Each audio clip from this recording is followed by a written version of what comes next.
I took her in for observations, and the child was obviously gone. How is she handling it? She was depressed when she came back from the hospital for a day or two. Did some blood sample checking, and she was low on blood, obviously, because she'd lost some. She was given some iron tablets and told to increase her diet with vegetables that are high in natural hemoglobin and proteins. And I had a chat with her and said it would be better if you could cheer yourself up and be a little more happier, then you'll get better quicker and try again. So she's been coming along nicely. We've been out in the garden. Hello, Kayla. Hello, Sam. Hello, Colin. And so far, there's no signs of a retrial, but everybody's aware of the situation and continuing as though nothing happened. Frozen. I'm frozen. Sorry to hear that. It happens. She is over 42 now, so the chances of pregnancy sticking are getting much less than before.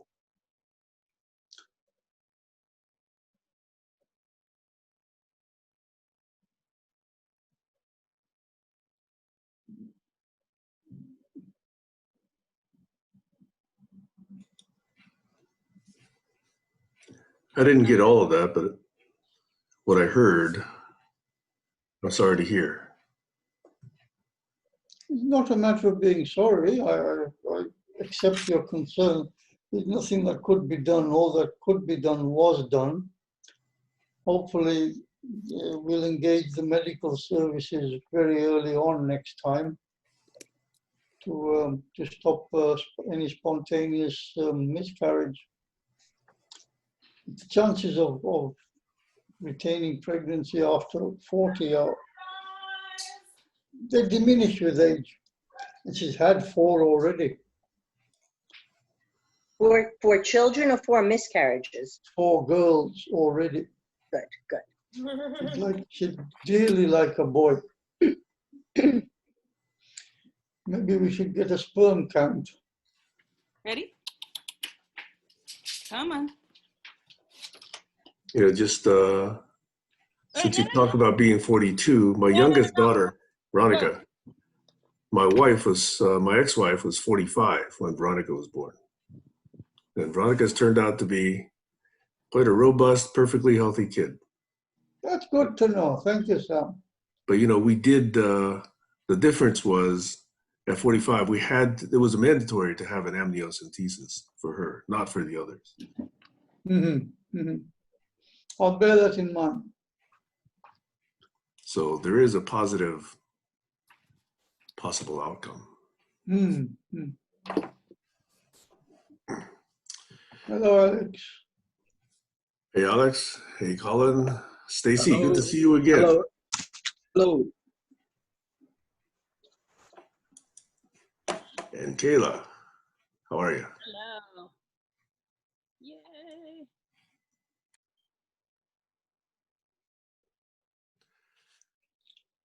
Okay. So, Stacy, Kayla, this is your day.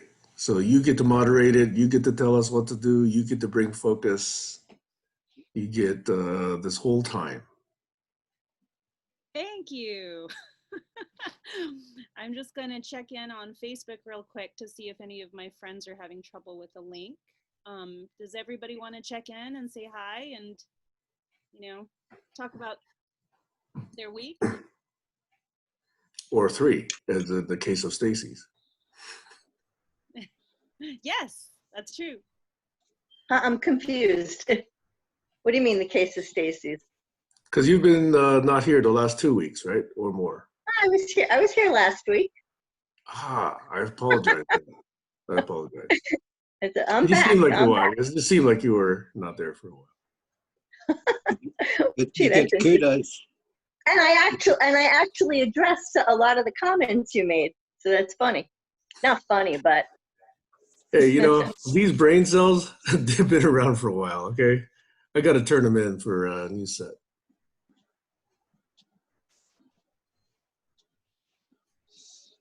Hey, Tease. All right, I'll do a quick check-in just to break the ice. Sorry.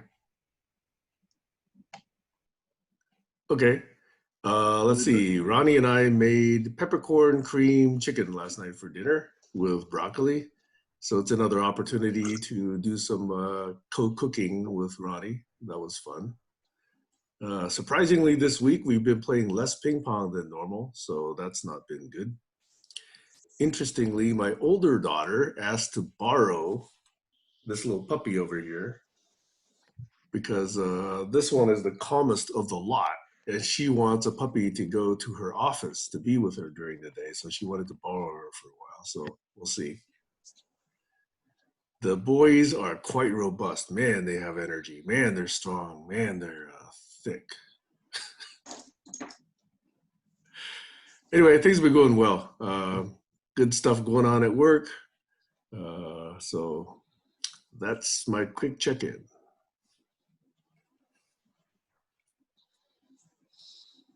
Okay, I'll go next before I start talking a lot. I'm planning another road trip on Monday. I'm excited. Bringing the kids to Zion. We're going to do some canyoneering, rappelling, going through water, just being out in nature. They go to their dad's for about a month. So I'm going to miss them, and I figured we just go out with a bang. I had my camp out for 5 12-year-olds, and I'm still trying to recover from that. And yeah, I'm excited. I'm done. I'm complete.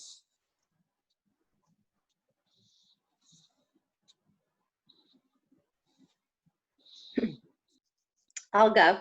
I'm all settled in. I'm feeling good. I'm a little bit upset because I wanted to use my laptop so I could see all of you, and I can't get internet. So if you see my hand going like this, it's because I keep moving the screen to see a different set of 4.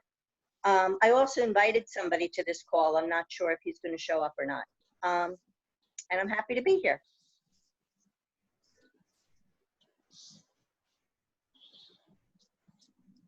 I invited some people on my friends list, some international visitors and a couple of local people. And I've been trying to check out my diet with the turmeric.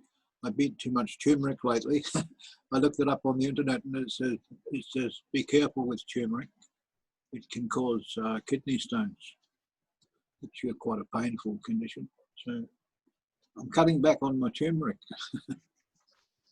Otherwise, I'm doing well. I'm finding some interesting art projects on the internet, working on graphics and doing a bit of gaming.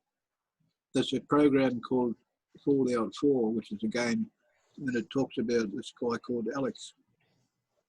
And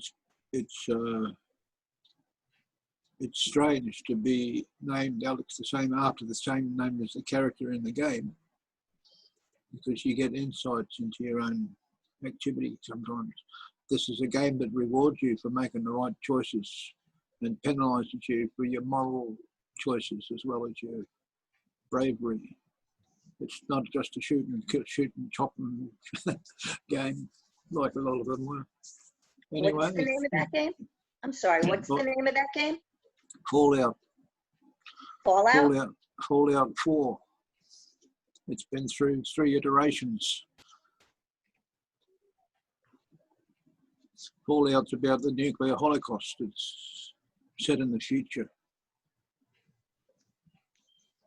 Hey, before that, did you say you cut back on, was it turmeric you said? Yeah, turmeric. I do turmeric daily as well, Alex. Good to know. I was pronouncing it turmeric, not turmeric. But I didn't know it could cause kidney stones. Yeah, it's something to do with the way it affects blood pellets and oxidization. So it's got a lot of certain ingredients that contribute to kidney stones. It actually had a beneficial effect for me, but that's another story.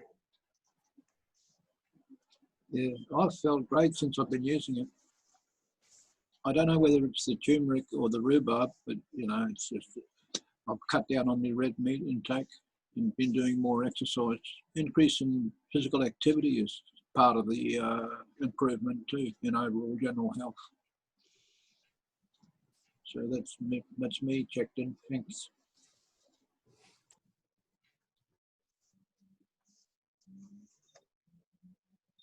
Anybody else? Okay. Well, if no one wants to get started, I will get started. Okay. Talanoa dialogue. What is the Talanoa dialogue, and how is it used? So Talanoa is a Fijian word, and it's used, a dialogue that's used in all of Polynesia. It has different variations of meanings. Like in Samoa, it has a meaning. In New Zealand, it has a different meaning as well. But the core meaning of Talanoa is to speak. And it's a practice that's widely used in Polynesia as a safe place to speak. They have recently used it internationally for the COP23 Paris Agreement talks when discussing climate change. That talk extended here to California, just recently headed by Governor Arnold Schwarzenegger. We had somebody from Fiji come to that particular talk, and they had a Talanoa dialogue that was actually centered on the finances and the climate change. So representatives from California and all over the world had about 3 minutes to speak on their story as it relates to finance and the climate change. So the dialogue is also used in schools. I do know that in New Zealand in particular, teachers practice the dialogue as a safe place for students to be able to engage in whatever conflict or whatever subject of importance that they want to talk about. Anyhow, the basis of the dialogue is to be able to share a story. And the stories are normally very intimate. So let me tell you about my experience with the Talanoa dialogue. Me and my friends, we used to sit around and have these kava sessions. And when we were having these kava sessions, it's normally just to talk story, play music, and just be friends. But from time to time, I remember when a friend or two would just have a conflict, they'd say, let's Talanoa, let's talk about this. And whatever the conflict was, each and every person had something to say about it that related to their personal experience. Sometimes I'd get a phone call from a friend saying, hey, we're gonna have a kava session, but we're also gonna Talanoa. That means we're gonna talk about something of importance that everyone is invited to say and participate in. And usually what we did is we talked about something that came from experience. Like for instance, you know, if any of you have done any recruiting or hiring, you're gonna know that when you ask somebody about their experience, when you ask a candidate, you don't wanna say, tell me about your greatest strengths, because it's just an open-ended question. Hold on for a second. Shh. Sorry about the dogs. But a good recruiter will ask, stop it. A good recruiter will say, you know, tell me about an experience or tell me about a time where you had a project and you failed at completing that project, and how did you manage it? That's when you talk about your situation. That's when you talk about experience. That's when you draw from something inside of you to be able to relay so that people can relate to you. So this Talanoa I wanted to bring up was the issue of racism in the United States. And I didn't want to say all Black Lives Matter. just because there's so many people here that are not from the United States that may have parallel experience when it comes to racism of all kinds. So I'm inviting everybody here to share their story, their experience on racism, and yeah, just draw on one particular thing. Hello. So what I'd like to do is, if you have wanted to have an experience that you want to share when it comes to racism, I will go ahead and spotlight you. Sam, is there any way I can be co-host or host? Okay, great. And there's only 9 of us here, so I would say limit it to about 5 minutes. If there's more, I would say limit it more, or less to 3 minutes, sorry. And then of course, if there are those who do not want to speak from their own experience, which I completely understand, it'll give others opportunity to speak longer, if that makes any sense. And then after that, I am going to ask everybody a series of questions that we can discuss. And I'm pretty sure we can do this in about 2 hours or an hour and a half, because of the Talanoa dialogue here in California lasted two hours. I think we could do it. So that being said, first of all, hi, Dan.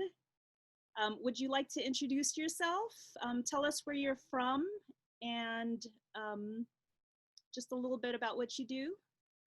Sure. Yeah, my name's Dan Ferber. I'm from Jersey City, New Jersey. That's where I live, and originally from the New York area. And I am a writer and editor. I focus on science and journalist by training, and that's what I do professionally. And friend of Stacy, so Stacy invited me. Thank you, Stacy. And I am here to see what's happening in this group. Okay. Curious.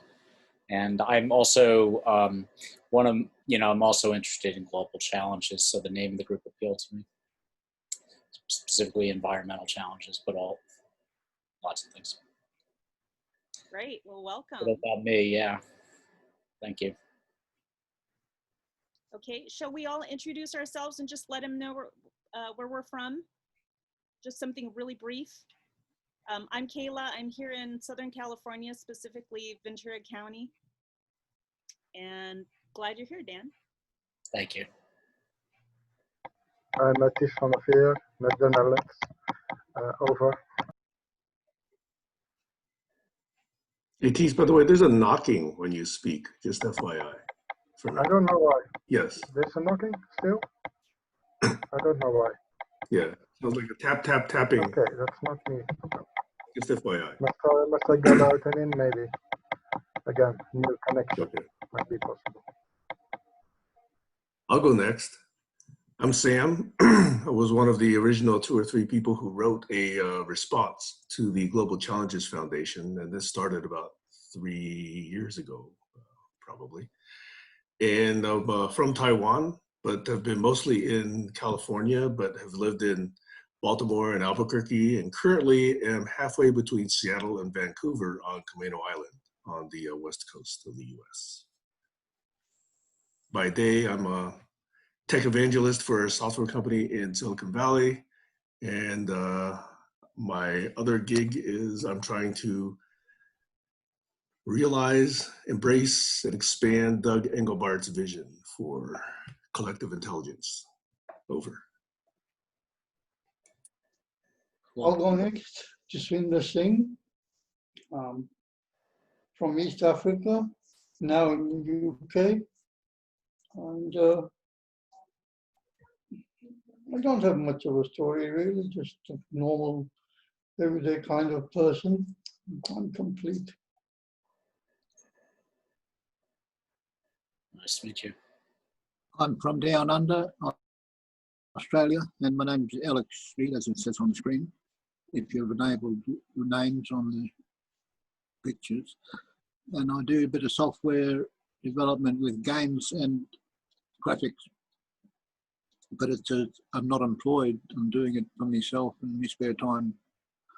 And when I was in the teenage era, I got awarded a certificate for doing well in science at school. Albert.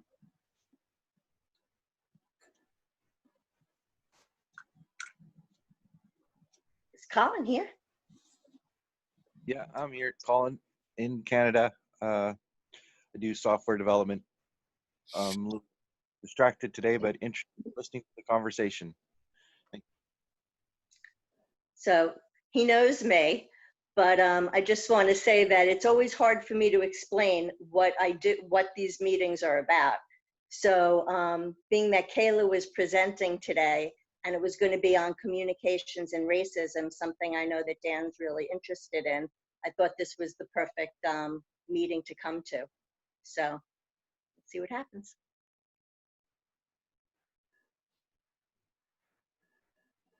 Great. Well, nice meeting everybody. Yes. So Dan, just a really quick overview on Talanoa. It's just very simply put, Talanoa means to speak. It's a dialogue that's used all across the South Pacific for many different reasons. We know it internationally as being used for the COP23 Paris Agreement in discussion with the climate change. So I've always been a fan of the dialogue just because it's a safe place for people to communicate whatever issues they have, whatever ideas they have. You know, it was a good practice for me and my friends back in the day when we would just sit around in a circle and just talk. So I'm bringing this to the group to talk about racism in the United States. And the reason why I didn't specifically say Black Lives Matter is because, as you can see, we have people from all over the world that may have a parallel experience that could potentially be, you know, well, not potentially, but could be very helpful in understanding the challenges we have specifically here in the United States. But it's everywhere. Racism is everywhere. So that being said, you are invited to tell a story, just as everybody else is invited to tell a story. We do want to draw from a personal experience and not something broad like I saw this on television. You know, if you have a personal story, say it. You know, I'm hoping that this meeting, since it's being recorded, could be a platform for others to feel safe to be able to tell their story. I invited some people who are in law enforcement, people from different socioeconomic backgrounds, you know, people from different cultures to just share.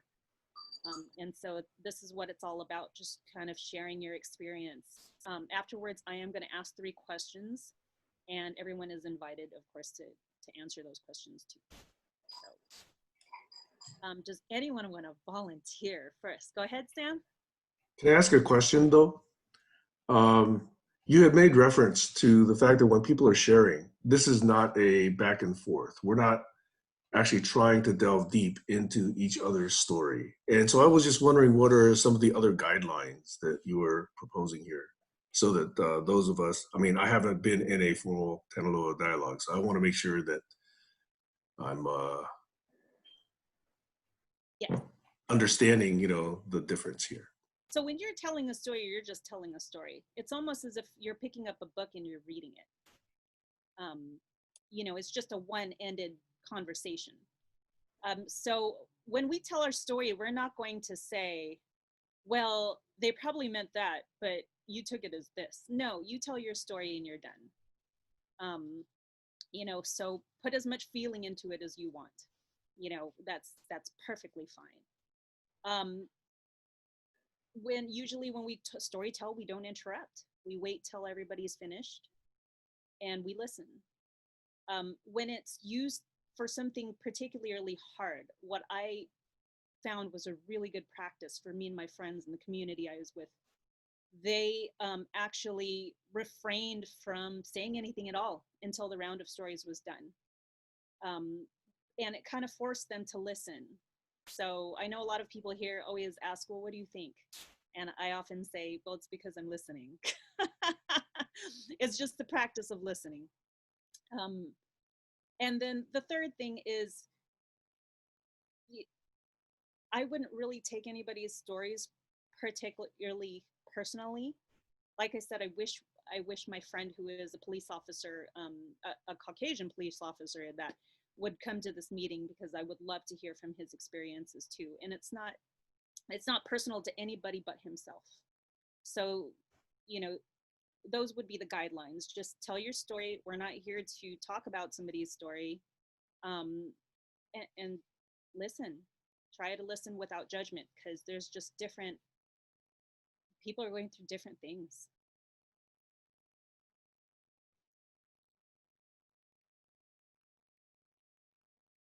So when anyone want to take a crack at it, go ahead, Alex. I'll take a crack at it, because I was educated in New Zealand, and I went to school in Auckland, where we have a large Polynesian population. The school I actually went to had a large Polynesian population. It was close to the city, and in a district where there were a lot of Tongans and Samoans from the islands, Fijians even, and kids from Niue were populated our school, a lot of them, but there was a lot of white kids too, so it was a mixed race school. And it was growing up in that environment, I experienced racism as a result of peer pressure in the school environment. And I understood that it affected me from that age, about 14, 15 years old. And it made me realise that intelligence, if we're intelligent people, we don't engage in racism, because it's just a demonstration by the people demonstrating it that they've got a lower IQ or more primitive. They're allowing the peer pressure to drive their choices instead of their own heart. So that, and there was an ad in Australia called, it was an anti-drink driving ad on television, and it showed a picture of a drunk driver with a tattoo on his forehead, like a branded, like it had been branded on with a hot iron, and it said "bloody idiot" right across his forehead. And that's because so many people were getting killed by drunk drivers. And I think they use the same tactic in a lot of countries. And I thought that ad was a good way to demonstrate a person being racist would have the same tattoo, "bloody idiot," on their forehead, because of the idiotic nature of using racism, because it's not an intelligent thing to do. Human beings are a mixture of races, and we all have to share the planet together. So this is a part of that realization and understanding. And so that if that message can be disseminated towards young people, I believe they'll have another closer look at themselves when they feel the peer pressure to act in a manner that's racist against other kids. And adults can do with a good dose of that sort of sense of what I call it, logic, rationality, to use Spock's analogy. And there's a lot I could go on, but there's more people here, so I'll rest it there for now. I'll look forward to these questions later. Bye.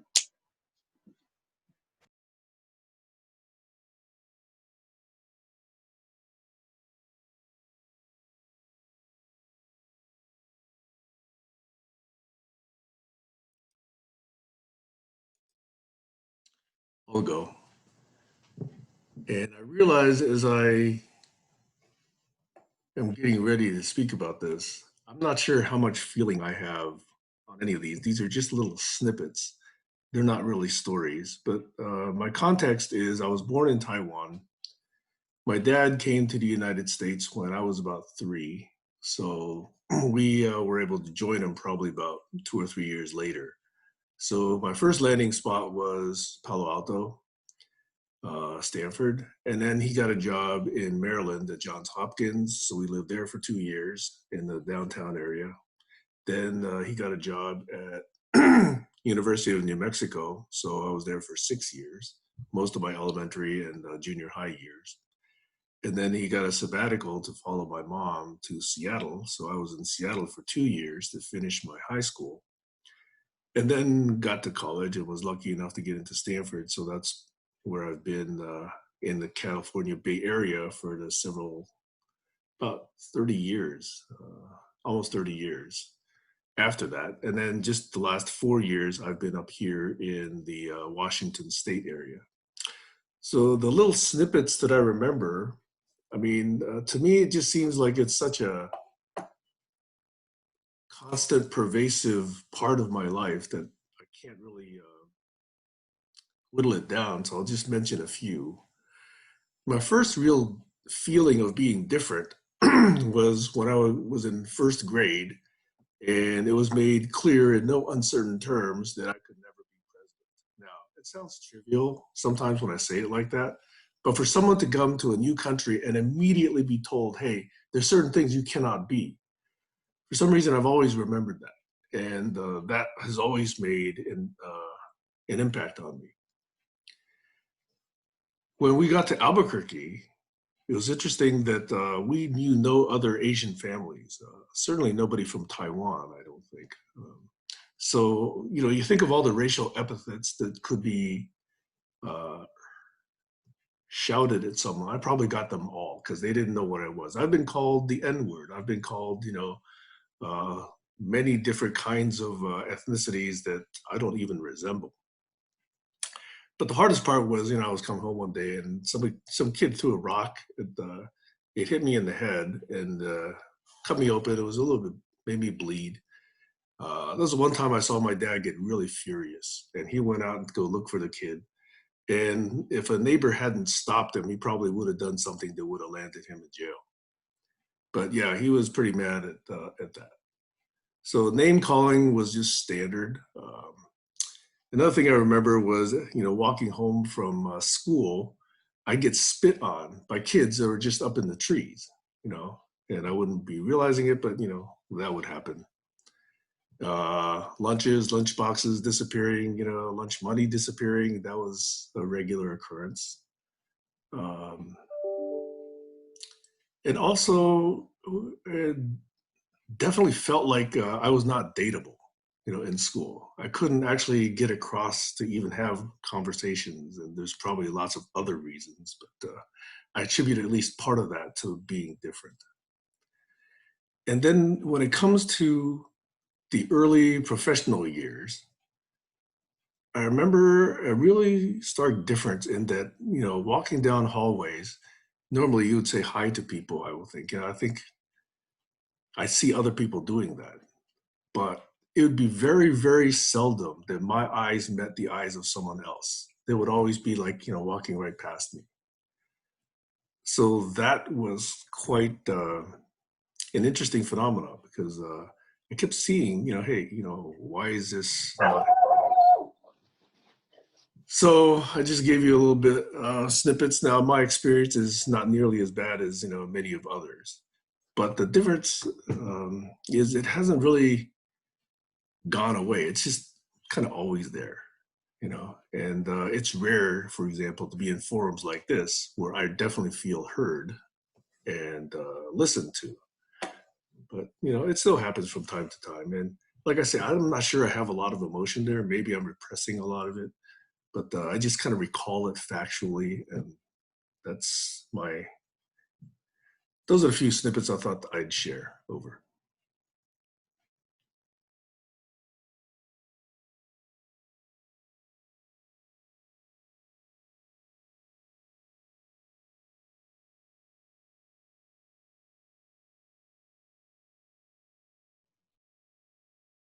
Anyone else?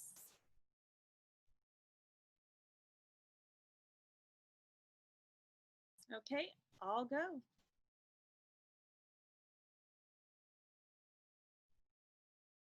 Hopefully the dogs won't bark again.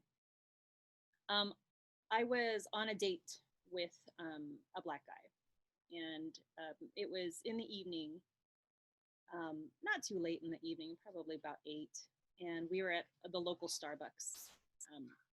And I remember my date asking me, you know, do you want to, you know, what would you like? I'll go ahead and get it for you if you can find a seat for us. I said, okay. So we sat outside, and there's 4 police officers who came to sit across from me. and they were checking me out. So it was, you know, just something as a woman that I'm used to. And my date came back with 2 cups of coffee, and he sat down, and those police officers started to stare at us. I mean, they were staring hard, you know, and it was really weird to be, you know, checked out and then suddenly checked out in a different way. 3 things entered my mind. Number 1, why are the police staring at me like that? Or my date in particular. Number 2, what did my date do? What did he do? You know, that came to mind. And I understand that's probably a form of racism too. And number 3, how am I going to get out of this situation? So I told the guy, you know, very discreetly, I said, yeah, can we go somewhere else? And he said, you know, are you uncomfortable? And I said, yeah, well, yeah, because those cops are staring at us and I don't know why. And he just kind of shrugged and he says, yeah, I know, I get that all the time, but we can leave if you want. We got up and we left. But that experience stayed with me because I noticed it was just those little experiences like that when I was with people who were African American.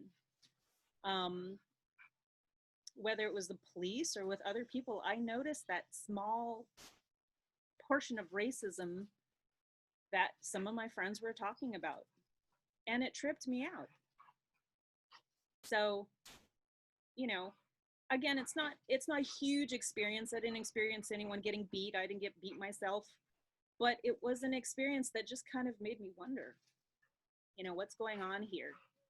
You know, this is really something that's probably true. Anyway, over.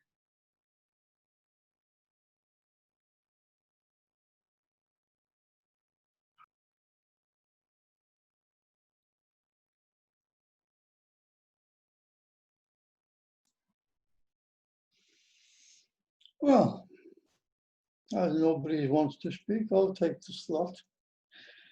I was born in Uganda, East Africa. There was a fair amount of prejudice there. We had the Indians from India, the indigenous black people, and we had the Europeans. So we had Hightown, which was white, Middletown, which was the business sector, and the shantytown where the blacks were living, and surrounded by farmland, which was mainly sugarcane, if I remember correctly. Too many instances of racism, prejudice, bias, all through the life, really. And the ones that started to stick were during education, secondary school in the UK. That was really kind of when it started being driven home that there were people who just didn't like people of other skin colors, be they brown or black. They were to be considered inferior. I got into many a fight over silly things and for no particular reason other than just being there.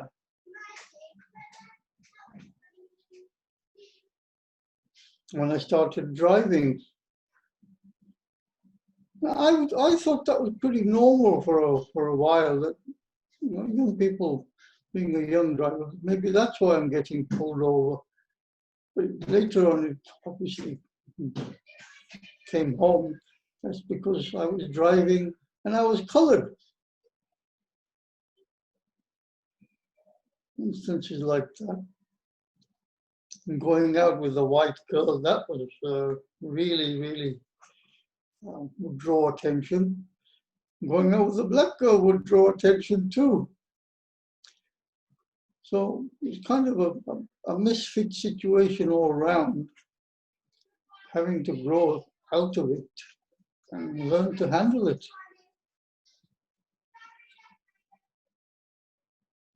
Remember one particular instance, I was walking home late I was walking through the town centre, from one end of the town through the centre to the other, and it's about a 3-mile walk. And the buses stopped running about 11, so this would be about just after midnight. And there's police officers on duty in the city centre and called me over and made me stand there and asked me who I was, where I was going, why I was out so late. Did I have any ID on me?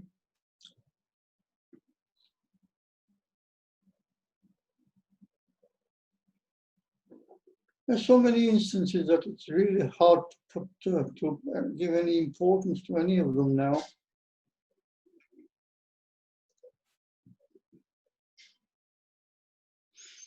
But it can be very wearing, chipping away and reducing. I'm not as good as the others, even if I'm better at work or wherever. I do remember taking my first motorcycle test. That didn't go particularly well either. So I don't think I have much more to add to that, other than just the same sort of incidences. You want this? Why do we put it Okay, I'm complete.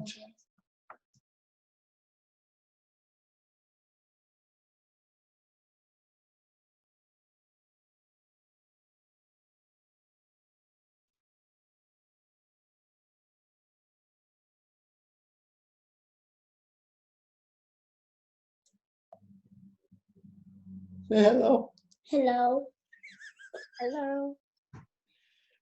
She's gone all shy, but she was standing over there giving me all the reasons why she was allowed to talk to me. How did it treat you well at school, little one? Yes. Do you have anybody calling you any particular names? No. Okay, thank Just you. that mini girl. Mini girl. Yes, you know. Okay. All right. Okay, can you shut the door on the way out and not talk too late? Good girl. The key's hanging up there. So I just want to add to that it's not easy to speak up. It's not easy to articulate for some people. It takes a whole deal of courage, and just remember that if you're in a place where you're afraid to speak, I'm pretty sure there is somebody who has a parallel experience that you've had. And racism can go 2 ways too. I experienced that in Hawaii, of all places. And look at me. So no experience is ever a small experience. It doesn't have to make headline news. As a matter of fact, the Talanoa dialogue is in such a way to where you are hearing from your friends, you're hearing from your community, you're not hearing from a politician, you are not hearing from the media. So just keep that in mind.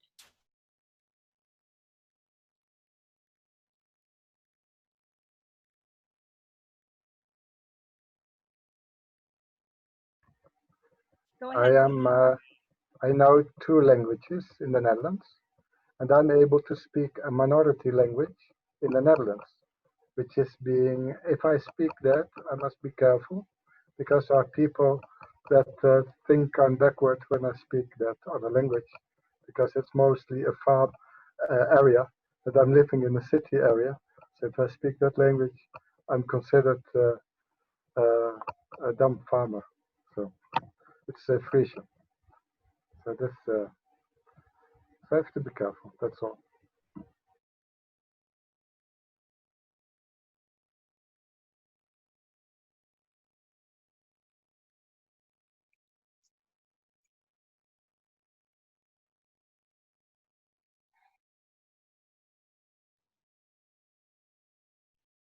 is anyone else want to share? You're also welcome to share a second experience since it looks like we have some great time.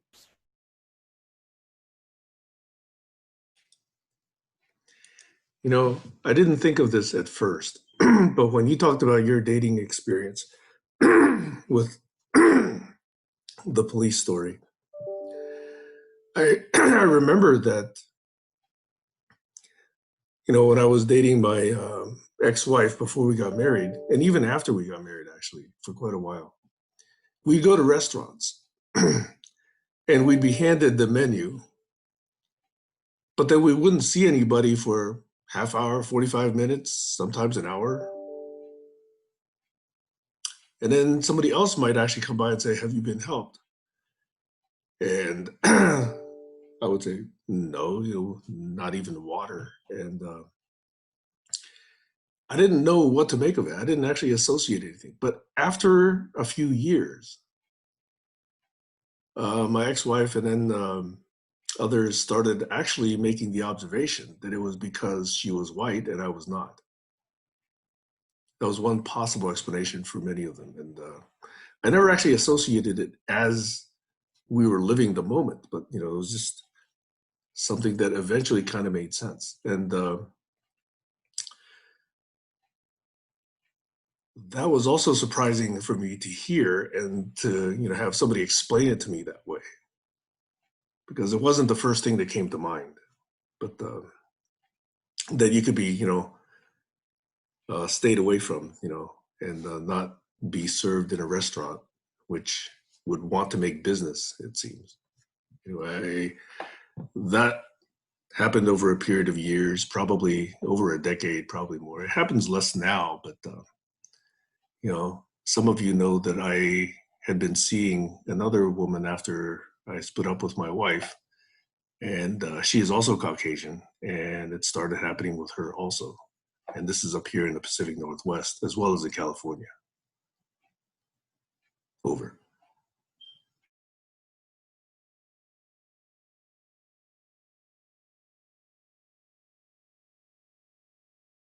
Yeah, there were numerous instances like that. Walk into a bar and stand at the bar for a long time, and everybody else gets served, and I'm still standing there. Restaurants, same sort of conditions. Eventually, Indian restaurants started opening up. That was good. The first tandoori, one of the first tandoori restaurants in the UK was in this city. That was very good. People used to come from far and wide to go to that restaurant. So did we. Service there was very good. It's much better now. But at the time, it started to get quite painful to not be served, especially when we had children. I do remember coming back from a boating at one of the local lakes. That's only going back about 30 years, because the oldest is about 36 now. We popped into a pub on the way back to stop and have a bite to eat and a beer, and they wouldn't serve us, point blank. So we had to go out and find somewhere else or go home. But it's much better now. If somebody doesn't serve me now, that's fine. I take my business elsewhere. I'm complete.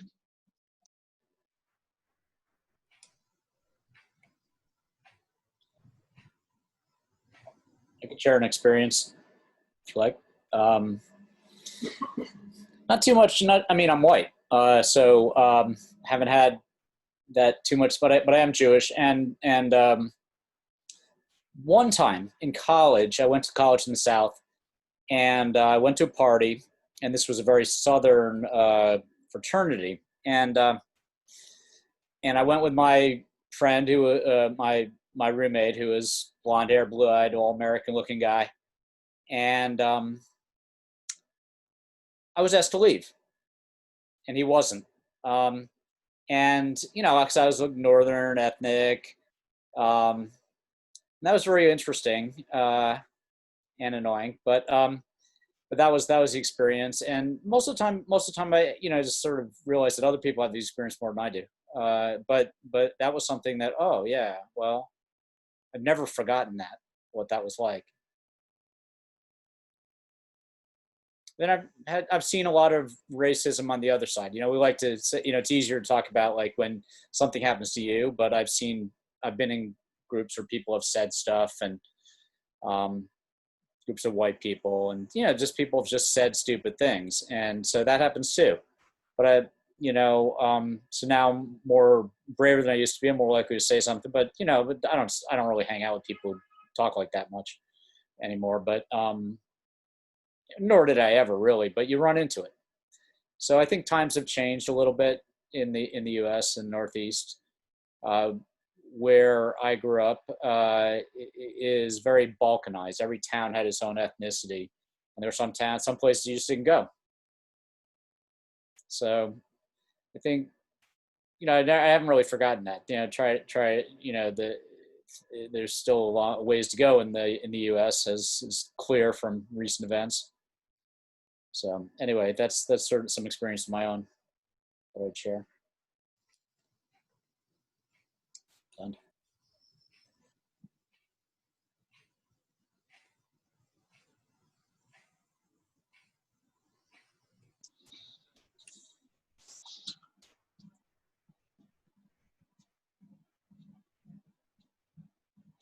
I've got my spotlight on.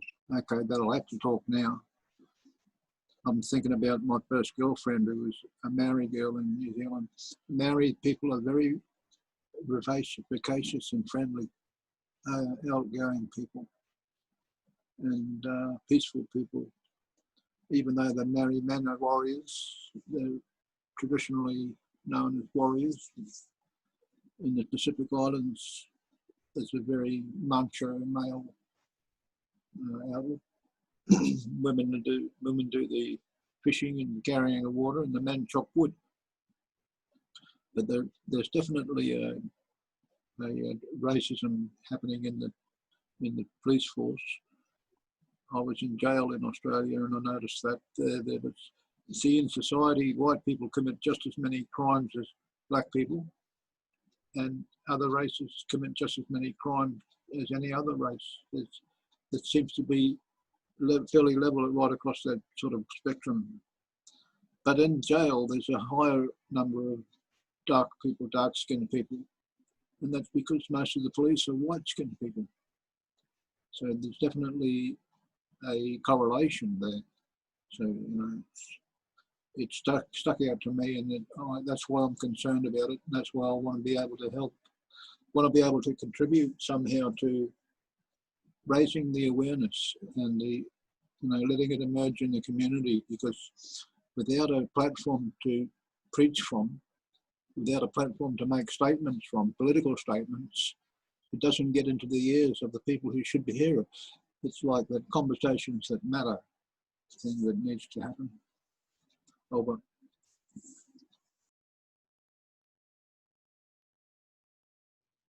I just want to welcome Sky. Thank you, Alex.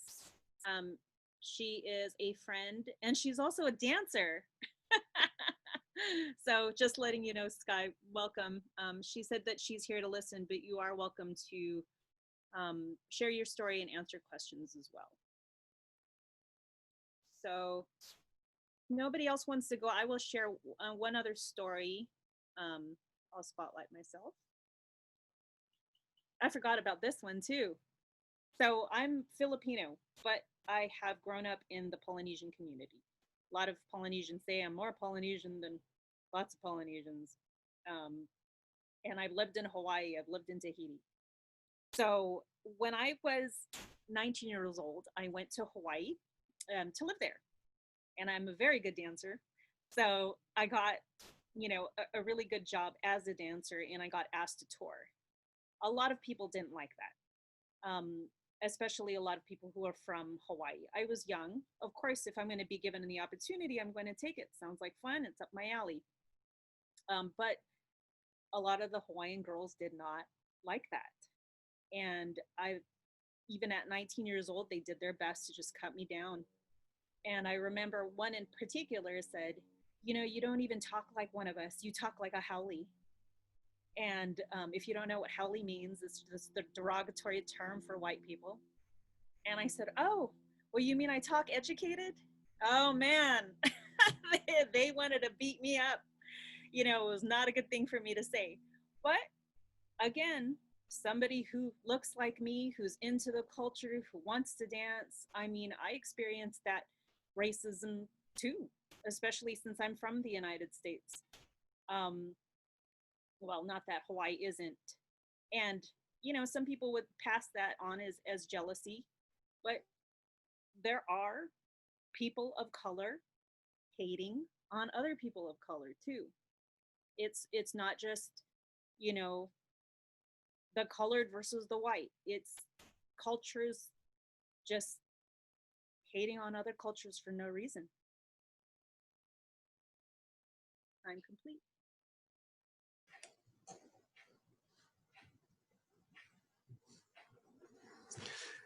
Again, when you speak, it sparked certain memories. You know, of all the memories that I was talking about, none actually draw as much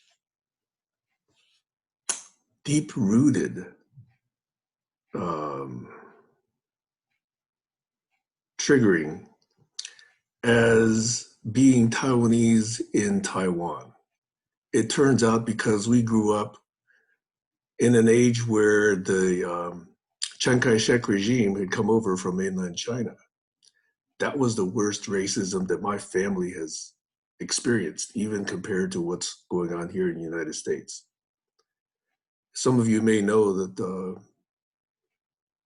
they came over and took over the island.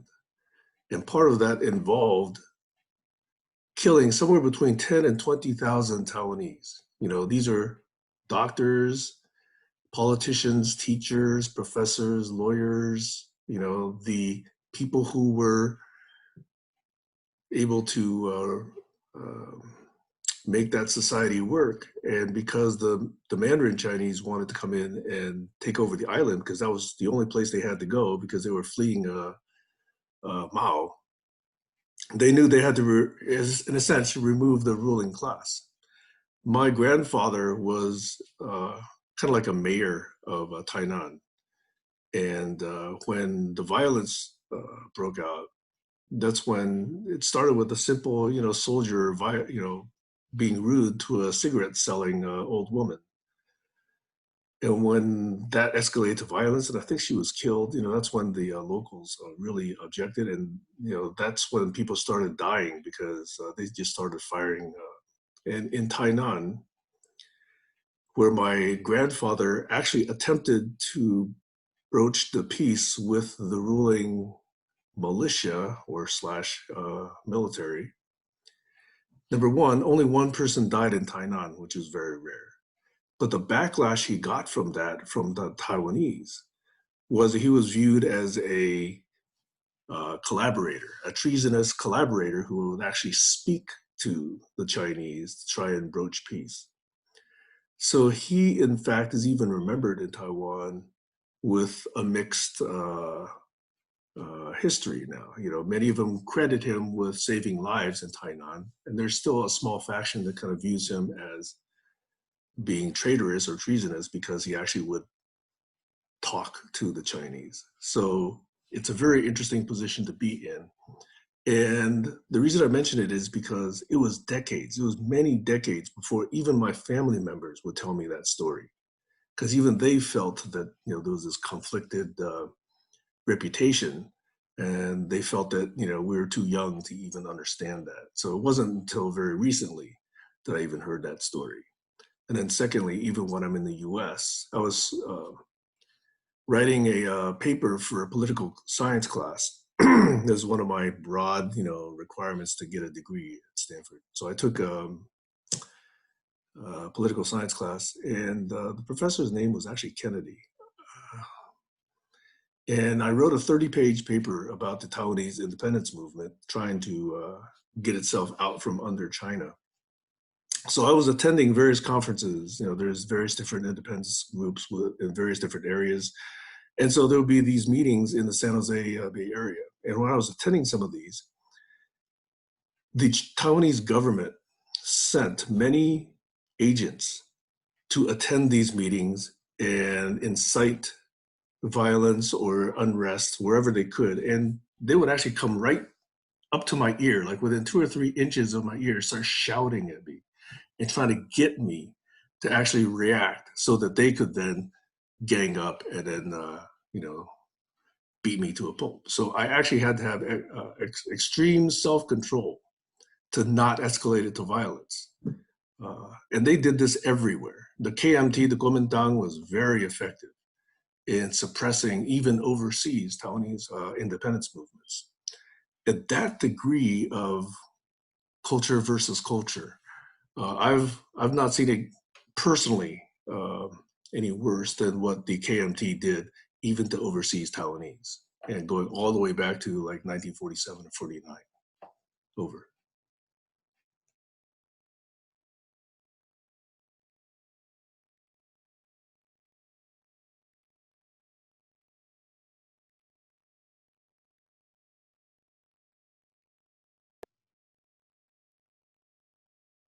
I love history. History is very fascinating. Okay, if nobody else wants to share, I shall move on. Oh, Alex, yes, please share. There was some dialogue going on between the posters and the Facebook accessor on one of the websites, one of the Facebook groups, and this smart ass posted a message saying that these people who object to racism will be trying to ban pianos next because there's more white keys on there than black keys. So piano reference was strange. I thought the colour of the piano keys doesn't affect the melody. And I put that post in just to remind them that they had their heads up their asses, sort of thing. Anyway, back to me, back to you. Over.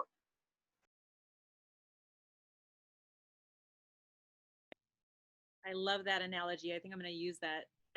It doesn't affect the melody. Okay. Now, these are the 3 questions that were asked in the COP23 Paris Agreements, but it's also typically the 3 questions that are asked when you want to resolve something in a Talanoa. So the first one is, where are we? I'm going to write it down too. Second is, where do we want to go? And the third is, how do we get there?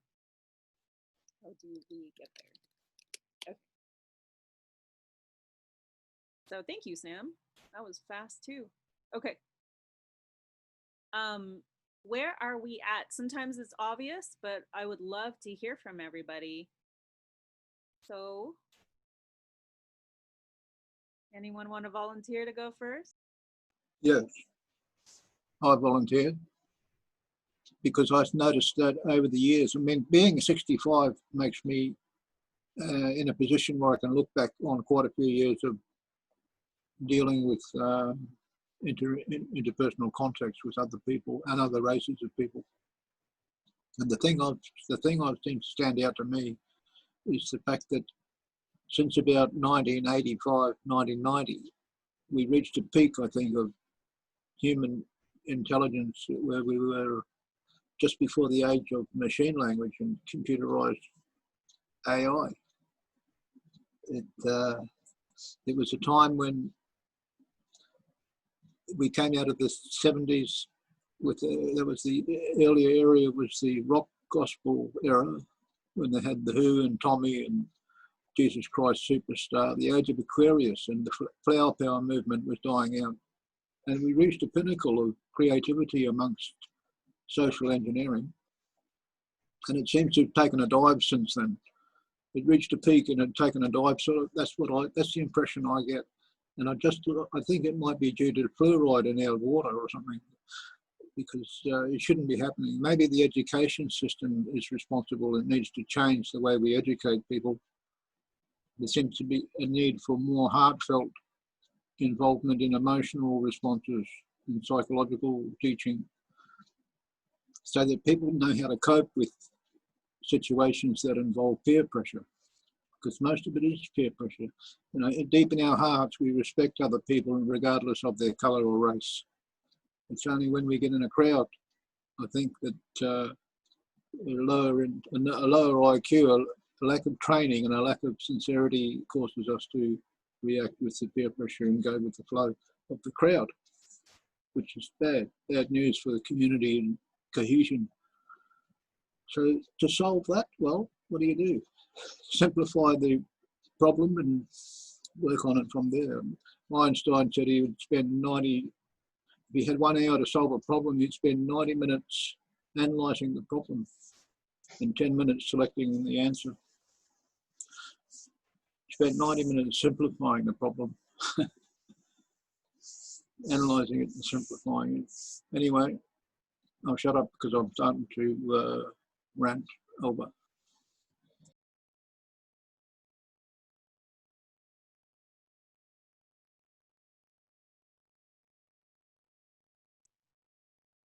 Stacy, what are your thoughts? Where are we?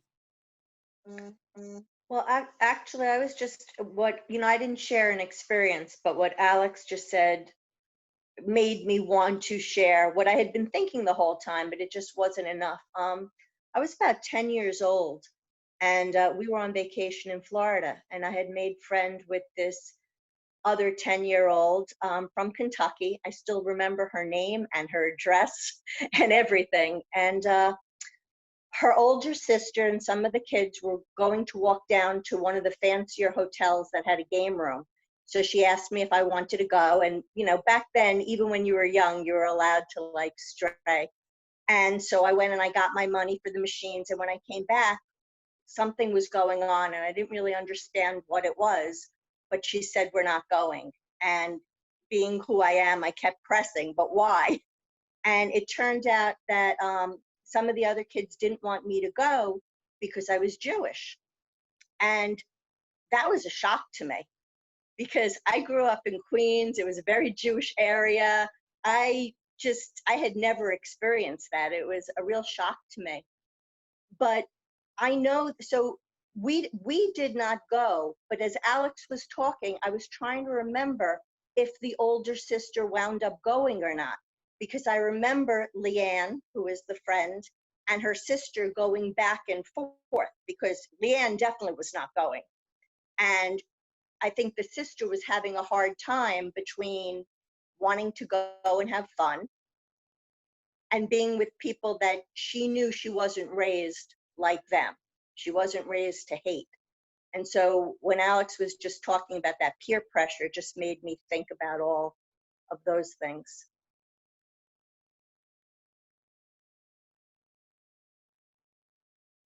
Thank you for sharing.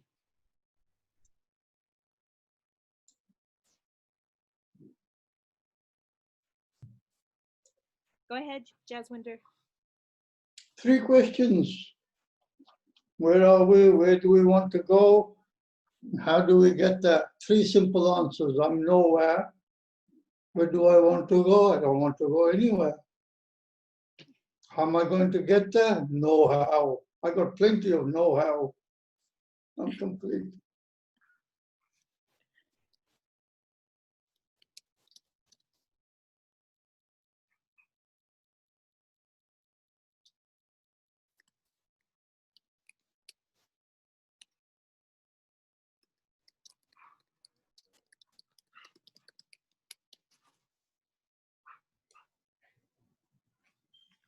Can I share a story about how I believe it's going to take a while for this to actually unfold? Because some of you know I take Tai Chi classes, and in 2007 and a couple other times, I went back with my Tai Chi class, led by our Tai Chi instructor, who's actually a very famous instructor in China. The way I know this is there's a book of, Taiwanese treasures. I guess he's listed in that book. So he took us to Wudang Mountain and Xi'an and various other locations. And so we were sightseeing around various different places. And in one particular place, we had to take a trolley. Some of you have heard me tell this story just one time before. And that is that this trolley going up to the top of the mountain took about 45 minutes. And so everybody got on little trolleys. They could only hold 4 or 5 people each. So I was on the last one with my instructor and our tour guide. And sharing stories going up the mountain, the tour guide found out that I was married to a Caucasian woman. And I can't tell you how profuse his praise was for, wow, you're Asian and you were able to marry a white woman.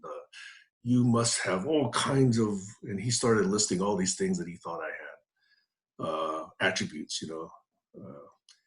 And so how pervasive this race difference had even reached the far mountains in remote China.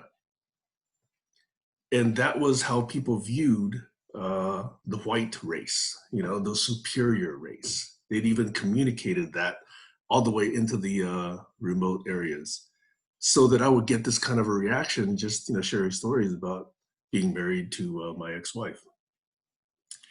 And that tells me that this whole centuries worth of cultural differences and how people have been treated, different cultures have been treated, is so pervasive that even if we intellectually know what needs to happen, I think the change is going to take at least 1, possibly 2 generations. It's just so ubiquitous. Over.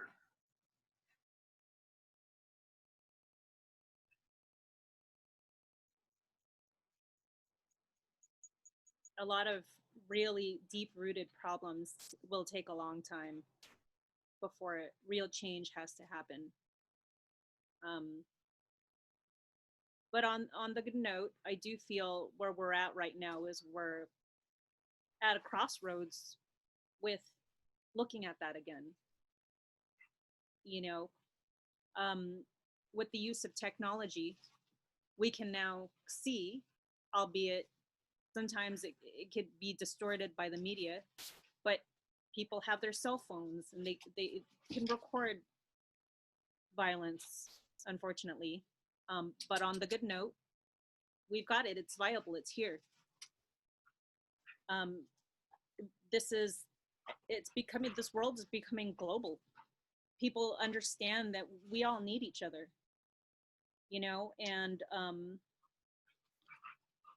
I grew up where, you know, my parents were discriminated against, but now I have more friends who are of other cultures than my own. You know, where do we want to go? We obviously want to have a safe place for everybody. Everyone deserves a life of dignity, a life of safety. Everybody deserves that. How do we get there? That's a good question. Over. What was the second question?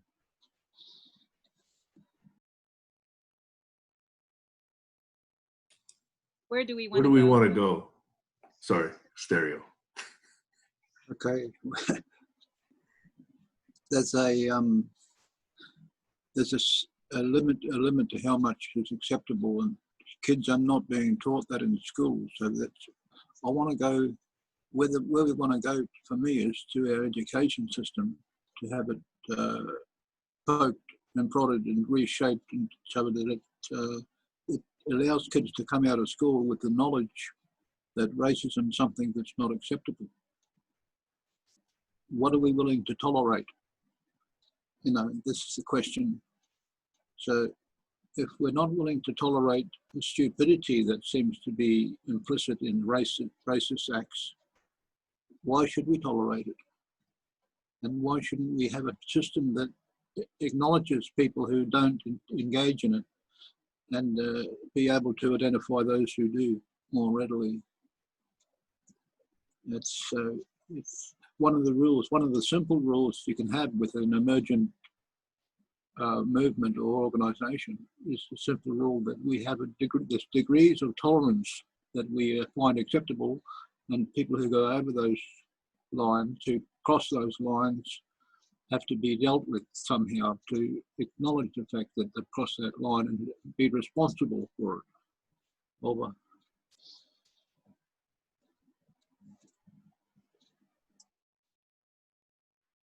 I'll take a stab at this.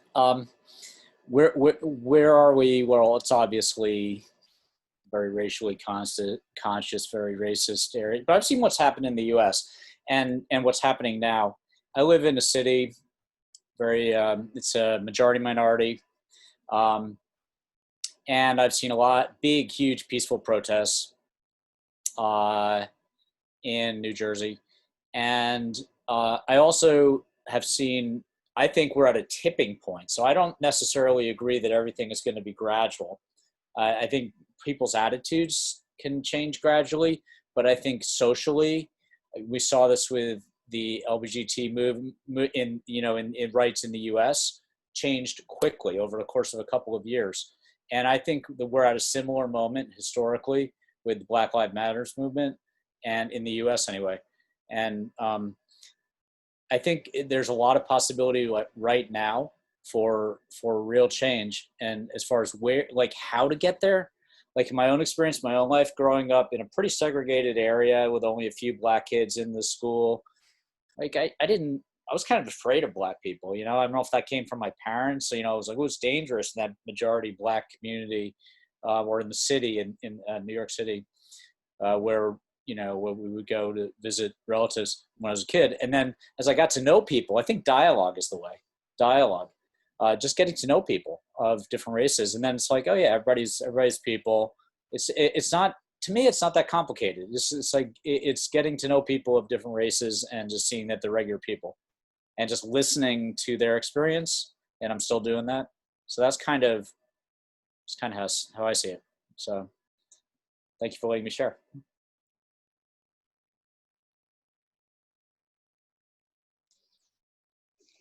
The Caucasian race, the Europeans, deliberately skewered history. The Egyptians were Black. The pyramids were built by Black people. It's not written that way. To bring it a little bit closer to home, I haven't been on social media for very long. I think it's less than 10 years. Even though I was in the computer industry for some time, I didn't particularly think that social media was anything to me. Anyway, every 2 years, there is a swap in the curriculum. And there is a swap in to reading materials. So the questions that we are doing now on this very subject and topic, it would seem that we're making some headway as we explain to others how all this came about. 2 years later, it will repeat. Because those who didn't get the answers 2 years ago in the education system will ask the same question. And it will happen again and again. So when we say, hopefully, that it will be over in a generation or two, first question, how long is your generation? Second question, how long does it take to teach the teachers to change the whole curriculum and the syllabus? The syllabus changes every 2 years too. So you're looking at about 3, 4, 5 generations, maybe more. People carry things forward. In the house, it's repeated. We had a TV program over here, which was repeated in the States, of a family head who was very prejudiced. I can't remember the name of it.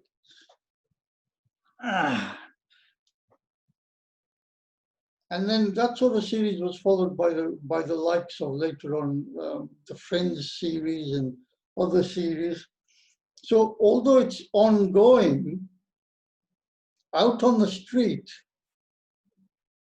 there's not that much difference. I remember taking an elderly Indian gentleman, a Sikh, I was taking him somewhere. We went from here on the train to change at Birmingham, which is half an hour 20 minutes down the road. Birmingham is a main station, interchange. And as he was getting onto the other train, he was in front of me, my friend. He got onto the train, onto the carriage, and he was waiting for me in the middle of the doorway of the carriage. And there was a white man trying to get his bicycle onto the carriage, and my friend didn't speak very much English at all. And this white man started shouting at him to get out of the way, in English, obviously. My friend didn't understand. And as I came up on the situation, he was getting quite irate, and I sort of calmed him down and said, look, there's no need for any of that. He's going to move out of the way anyway, leave him alone. And then he started ranting at me, and I said, don't pick on me. You look a little older than me. It's not on, just move along. So it's ongoing. And to say that it's going to be complete overnight, I don't think so. I've heard that over and over again, the same situation in East Africa. I was reading an article yesterday about the rising of the Kikuyu people in northern Kenya, who had their homelands taken from them and given to white farmers. And these people were obviously very irate. The British government squashed them deliberately, a complete genocide. And the numbers are hidden. And the woman who did the research, an American woman, fortunately, and she was believed, and she's written 2 books, and the second book is coming out quite soon. She was looking for the evidence and the paperwork that should have gone back to London. It isn't there. The majority of the documents have been burned. So that's not just in Kenya. Every colony had similar experiences, and all the documents, or nearly all the documents, are gone. They've hidden all their atrocities. The best thing that ever happened in Europe was World War II, and Hitler gets to carry all the blame, and everybody else has been whitewashed again. So I don't know how we're going to get that. It's going to be a lot of hard work. It may be the situation that's not just in USA, it's in England, United Kingdom, it's in Europe. The people of these countries are rising up against all the atrocities that have happened to them in the last 1,000 years. And how do you get over that kind of a deal? All that pain, all those generations of pain carried forward. I'm complete. I just want to clarify. I mean, that's really good point. And I guess I'd probably simplify it. I mean, I do believe in tipping points can happen, but I also know generational memory. Memories carried from generation to generation. You can't be Jewish and not know that. And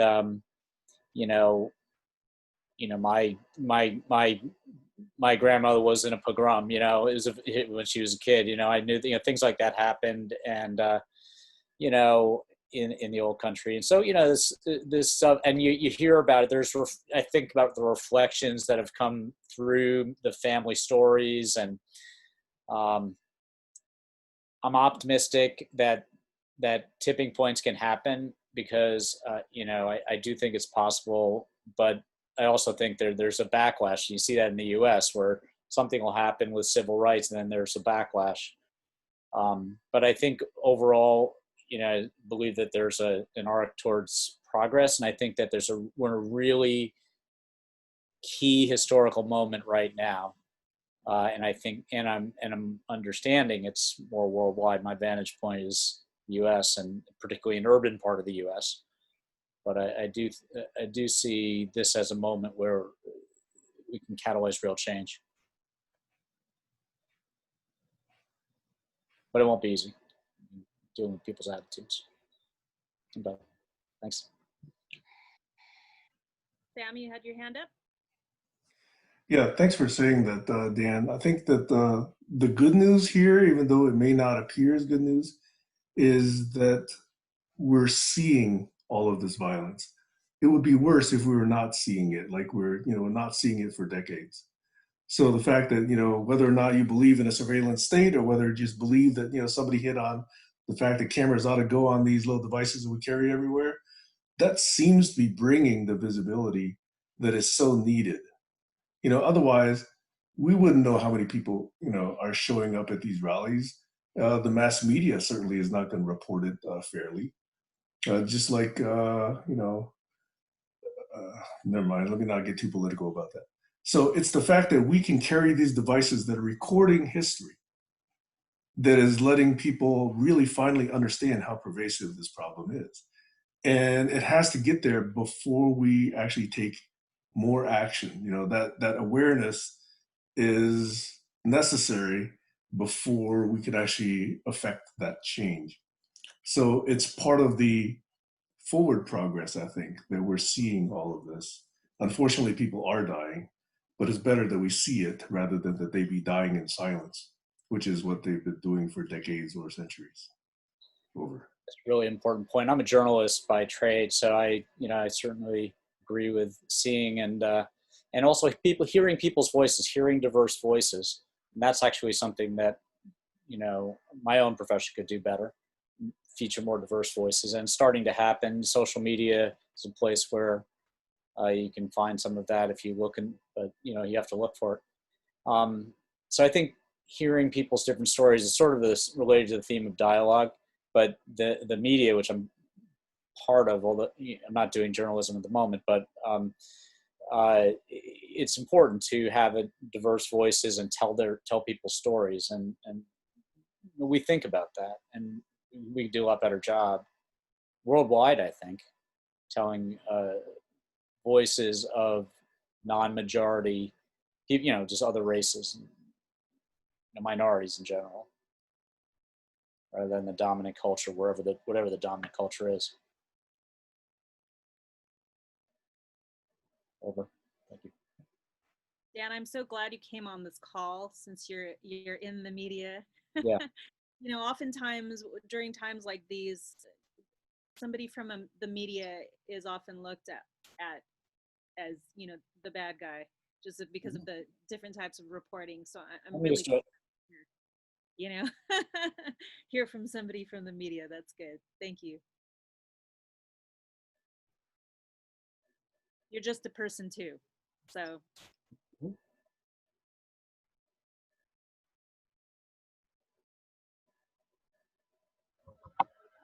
What I can say is it seems a bit double even, because European Union, we were at wars. We had a Second World War, which was before I was born. So when I was 18 and later, I found out there were international work camps. So young people could come together in any European country doing voluntary work positively in that area where you were, and then meeting all other nationalities from Europe, just the people that had applied for being there at that moment. So actually that was basic for getting the European Union made. So I've been in Finland and then later, and Finland became a member of the European Union. So actually it's the strengthening the white dominance actually. So I didn't see much, say, black guys doing that. I didn't remember, so maybe skipped my mind. So, but I know to see Germans, French, and then being friendly with each other and not being at war anymore. So we celebrated knowing each other and the difference between our cultures. So that's a double, because it enabled the European Union to emerge easily, and then, but also did not strengthen minority rights so much.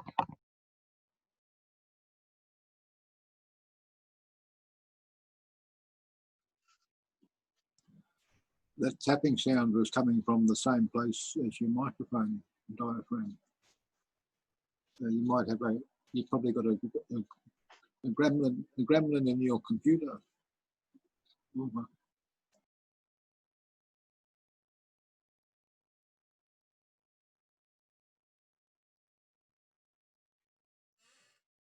I'll take a stab at the how we get there question. I think that Dan is right that all this visibility is pressuring politicians to make institutional change.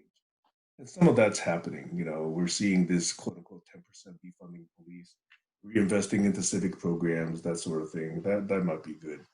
It still feels very, very little compared to what really needs to be done. On a personal front, I still think, you know, short of universal love, short of all of that, you know, motherhood and apple pie, which is, of course, where we want to go, I believe, we have to first settle at this let people be, you know, let's just coexist. It's not the most highfalutin of goals, but I think it's enough as a good starting point. So if we can just get people to start stop hurting each other or stop killing each other, that would be a huge step forward. So this coexistence idea, I think, should be part of our collective co-visioning. And I would like to use that as a springboard to, you know, more grandiose, more beautiful things. But can we at least use that as step one? Over.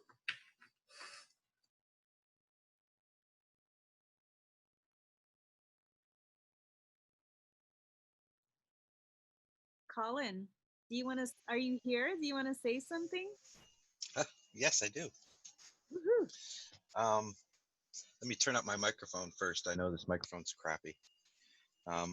Nice headphones, crappy microphone. Yeah, I've thought of quite a few stories that I could share, although I don't think it would really add too much. So I wanted others to have an opportunity to talk. So that's why I didn't share any stories, but I could.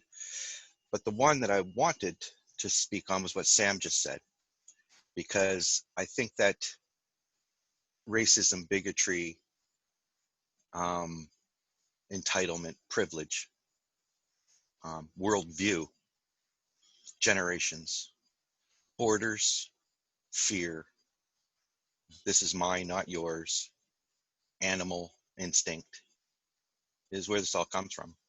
And coexistence is, I think, the best lens to look through. When I first approached this years and years ago, because I've always had a hard time with us and them, it's not always obvious to me. I think the same way that it wasn't obvious to Sam wasn't getting his water at the table. You know, it took him a while to figure that out. I'm kind of a little late to the us and them party, because I always think of us as just people. But once you start to look at where the interest and incentives are, then you can start, you know, follow the money, you could say, is a good model for that questioning. You know, you follow the money, you can probably find out the incentives, and then you can find out the opinions, and then if you can wrap some worldview around that and justify it, then you might succeed in your whatever challenge it is you're trying to succeed in. And if you're willing to be racist to succeed, or you actually believe that you're a better animal than another human being animal for some reason, then, you know, if you can actually believe that, or are you just actually using that for your benefit? So I think there's many different flavors, many different reasons. I know I'm kind of failing. I'll pull it back into the coexistence thing. So when looking at a model to try to see where this is all coming from, there's different things that strike me, like the book The Ugly Duckling, I think, was a good one for me growing up. Not for the exact reasons of the book, but just the fact that people will fear things that are different, and lack of education, understanding, and misjudgment wrap tradition, borders, and entitlement around that, and you got a powder keg, because nobody's really going to sit down and talk. Like, are you crazy? Who's got time to talk? It's time to make money. It's time to go here. It's time to go there. So yeah, talking only comes when it's, I think in this instance, as Kayla has brought to us, you know, when her friends talk, we're going to talk about this and that, but we're also going to do a Tagalog, or sorry, not Tagalog. What is it called? Talanoa. Talanoa. A Talanoa Tagalog. We could- Talanoga in Tagalog. That would be fun. Exactly. Megan Daga Mega. So Kawanua. So I guess the thing is early on I was looking for a common man, trying to define what a common man would be, or person. And I was kind of in a ranty phase, and I got the answer back from the abyss that there is no common man. It doesn't exist. So that was informative. That's why coexistence matters, not idealism, because there is no way that an ideology is going to save us. So the model that I find that you can step back and look at this through another lens is religion. Religion is another kind of way that people say we're better than you, or we got something more than you got, or you should do what we're doing, or defining what's better. That's all good when you're trying to help somebody.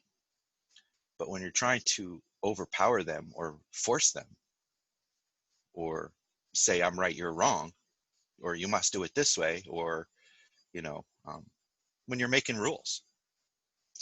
I think religion is a good model to sit back and look at, because I think it rhymes with bigotry and racism.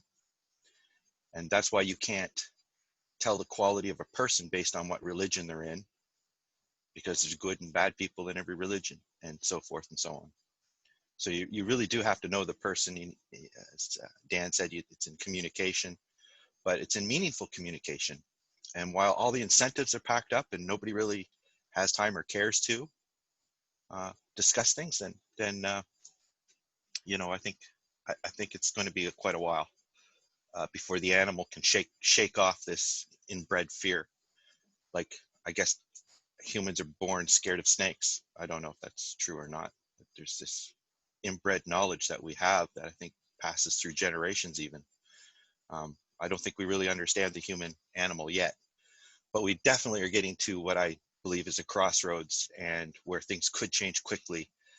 Another thing I liken it to is the gay movement, and now LGBT rights, because it's just like Alex says, you just get a stupid stamp on your head if you got anything to say about these people.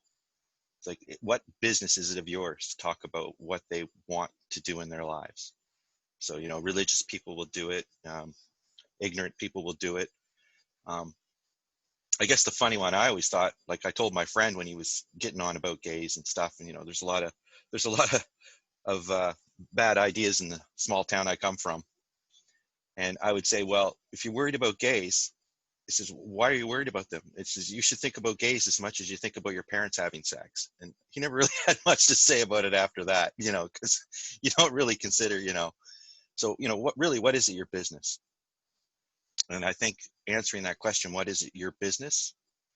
What are you trying to prove? Like, where are we going? And you know, what do we want? You know, these fundamental questions. It's hard to get into a dialogue with all the competing interests and borders and I guess non-disclosure agreements. This is an infinite topic, so I think I'm just going to close out there. But yeah, it opens up so much for me, and without even getting into personal stories. So yeah, too many. Thank you. I would have loved to hear your story, Colin. Yes, Alex, you got me. I've told it once. It involves one of the big ones involves my ignorance and being coaxed by other white kids to call Native kids a name, and the ramifications that came out of that. Because I didn't actually realize that redskin was a bad name. I thought it was just like colored people, black and white, you know, red-skinned people. I just thought it was normal. But apparently they don't like that term. which I found out. And so basically I was being bullied by both sides. So there you go. Awesome. I wanted to mention that if there's any section of the society who think they're better because of their race or their intelligence or their upbringing or their cultural, their geographical location, whatever it happens to be, it's not a sign of intelligence, because we live in a diverse humanity of people. There's some are more advanced than others, for sure. That doesn't mean they're better. And if the people who think they're better are displaying a sign of lower intelligence by doing that, because it's using superiority and it's like a narcissistic part of their nature. It deprives them of the intelligence to realise that you may be more advanced than somebody else in hereditary DNA or something. It doesn't mean you're better. It just means you're more responsible. You've got more weight on your shoulders to do the right thing. You should be smarter if you're better, not lacking empathy. Over. I'd like to just follow that up in since it's close to what I was saying, in that it's in trying to define better that we make the mistakes, I think, or our misunderstanding. Like, I think the word coexistence and better enough. We need more. I think those are the core questions. You know, what do we need more of?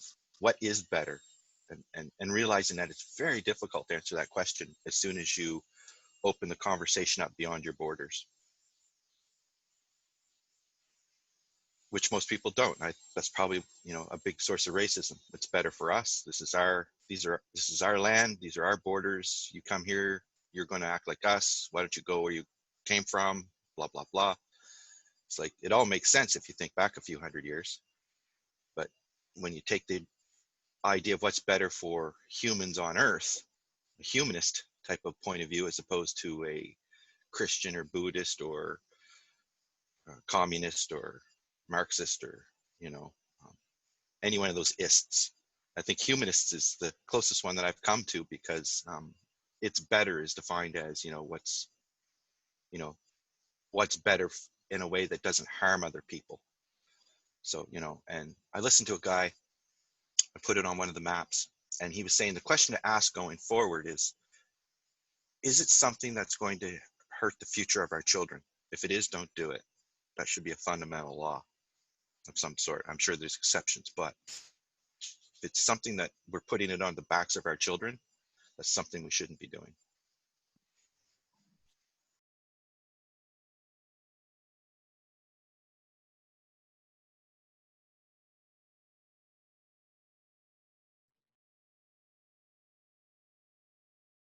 Well, I've got, I think I shared this before in one of the meetings. It was an article published in 2018 by the Washington Post. And it was about Derek Black.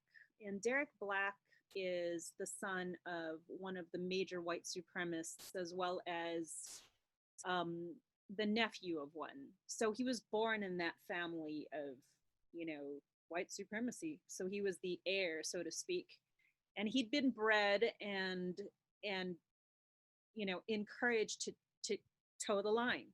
He actually created a website, I believe.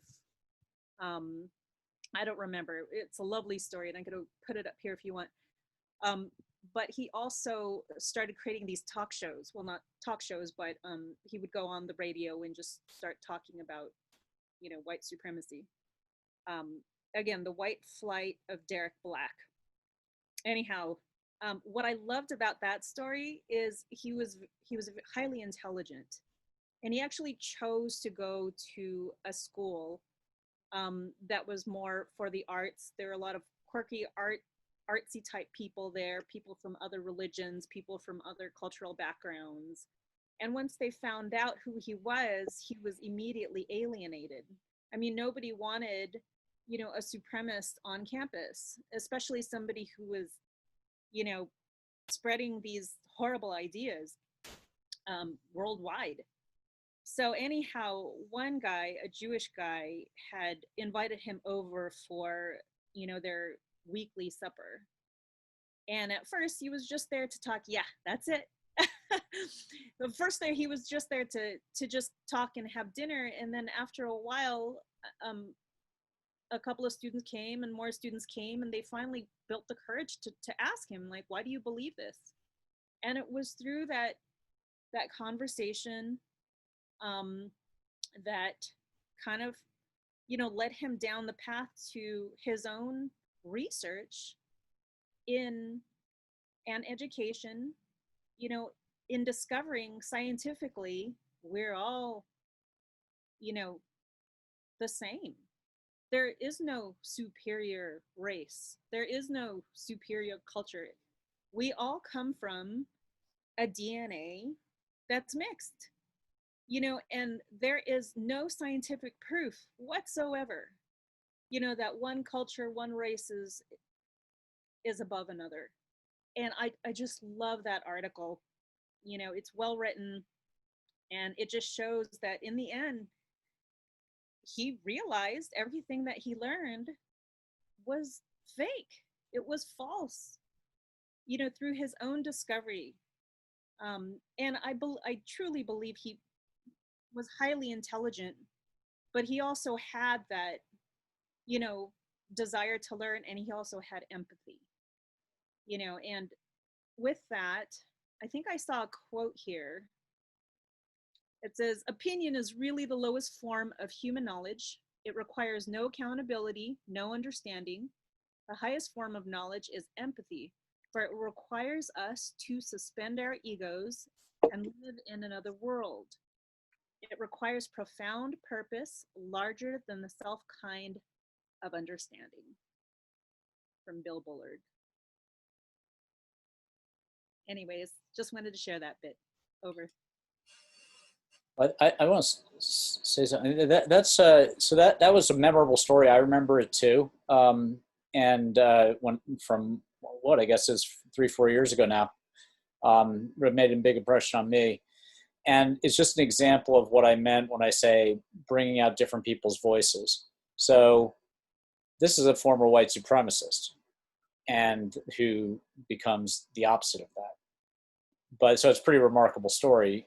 But hearing from people with diverse, when we think about that as journalists, we try to get different voices in, we do better job or not as good a job, and that's debatable depending where you are and when, but it's something that journalists think about, like whose story are we actually telling, and should we be telling, you know, in whatever medium that we work in.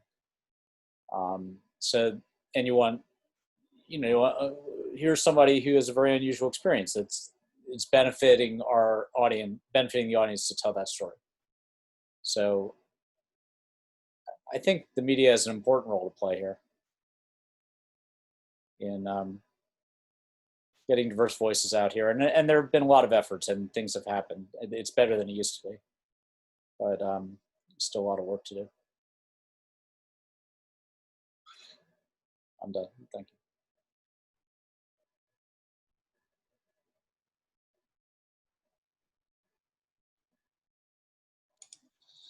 Kayla, is there a way you want to wrap up this particular conversation before I go into the last 3 questions? I do, but I see Alex has his hand up, and I'd love to hear from him if we have some time. Just briefly, then, all I wanted to say was that this segment of this movie, when Once We're Warriors, Dances with Wolves, when Kevin Costner is talking to this Indian warrior about the white man that are coming, and the warrior is saying, how many of them? And Kevin Costner is saying, more than there are stars in the sky. And that was a sign, it sent a shiver up my spine, that part of that movie. So I just wanted to mention that. Over. Thank you, Alex. I love that movie. You reminded me I have to show that movie to my kids. So,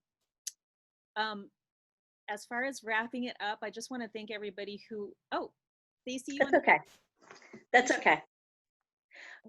I did want to say something because, I mean, this whole time I've had so many thoughts in my head and I didn't know if I'd be able to articulate my thoughts. But what I just want to leave with is that there's another direction that some of this change has to come from too. And that, I think, is on an individual level where we recognize our own traumas and try not to react out of them. I'm glad that we're having these conversations now. I see these conversations in mixed groups, which we never saw before. And this is a generalization, but I'm going to go with it.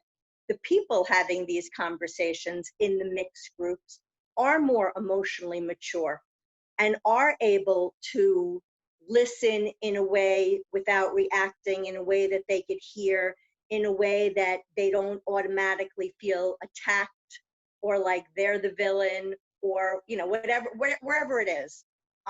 You know, when you talked about your experience in Hawaii, I've experienced prejudice among other Jews, not those kind of Jews, these kind of Jews. And, you know, it makes me think about who is it that I'm identifying with? Who am I? You know, am I white? Am I a woman? Am I a mother? Like, what is it that I'm holding on to? And I think that these are all questions that when we're having these conversations, we need to be aware of. I need to be aware of who I am. And if something's hitting me in a way, I need to look into myself and find out why. And I think in general, that's something that if we learn to do more of, and we create environments where we're even thinking about those things, I think that's a step in the right direction as well. I'm complete. Thank you. And one last person, Sky, do you want to say anything? Because we're going to ask you. Are you even there? Yes. I am here. I am here. And I'm just listening to everybody. And I appreciate everybody's input and thoughts. Don't have really much to add to that because, you know, I'm just taking everything in and just hearing everybody's different accounts and thoughts on it. And I appreciate it all. Thank you. Thanks for coming. I think you're one of my only friends that wake up this early on a Saturday. Other than that, you know, the Talanoa dialogue can be used for anything. You know, it's again a safe space for people to share. It's a place for people to listen. You know, and it's a really good emotional bonding, if you will. My portion of what was that one last thing you usually say? What I'd like to bring out is just the 3 questions, just finding a pattern. You know, obviously things aren't going to be done literally overnight, you know, but if we can find a way to push on education, push on empathy, you know, have more people be unafraid to tell their story and share. And if we can all listen, I mean, it's a really good start to ending a lot of problems and to change. And it's Talanoa. It's Talanoa. So you'll find it everywhere, which I love. But Sam, I'm complete. I'm going to be a little bit unfair and add one more statement before I go into the 3 questions, okay? Because as I hear your questions, I think a lot about other learning modes. And the learning mode that I'm most familiar with in the software industry is something that, you know, some people call agile, but it's been around for quite a while, even before then. And it asks 4 questions repeatedly. It asks, you know, what should we stop doing? What should we continue doing? What should we start doing that we hadn't done before? And then what do we not yet understand so that we can park that on the backlog or the parking lot so that we don't lose it, okay? But the important thing is, what should we stop doing? What should we start doing? Just what is that immediacy that you're willing to take on right now? So I just wanted to sort of find a way in my mind to meld, the questions you're asking with the questions that Agile is asking. There's other learning modes, I'm sure, as well. And I'm trying to figure out how do we put together these learning modes so that we can actually be more collectively intelligent. So sorry to be unfair with that wrap up. I know that's something I took out of hand here, out of turn. So a little bit of background for you, Dan. This is actually part of it's probably about a 2 or 3 month experiment now here in GCC, where we're trying to figure out how we attain focus, because we had more or less as a group decided that some of these conversations were not focused enough. So each person has been given a week, a particular Saturday, to bring a topic and their moderation skills and experience and tools and whatever, so that we could actually ask the following 3 questions. Number 1, did we attain focus? Number 2, did the moderation style or the actual moderation practice help us attain that focus? And then number 3, did we co-create out of that focus? So I'm about to put up 3 questions right now in a simple poll. I'll leave each question up for about 20 seconds, okay? So here's the first question. Did we focus on a topic?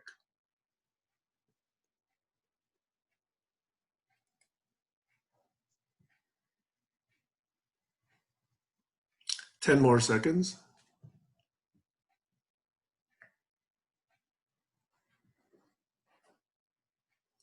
And we are at time. So here is the second question. The second question is, did the moderator's moderation help keep us focused? I'll leave this up for 20 seconds also.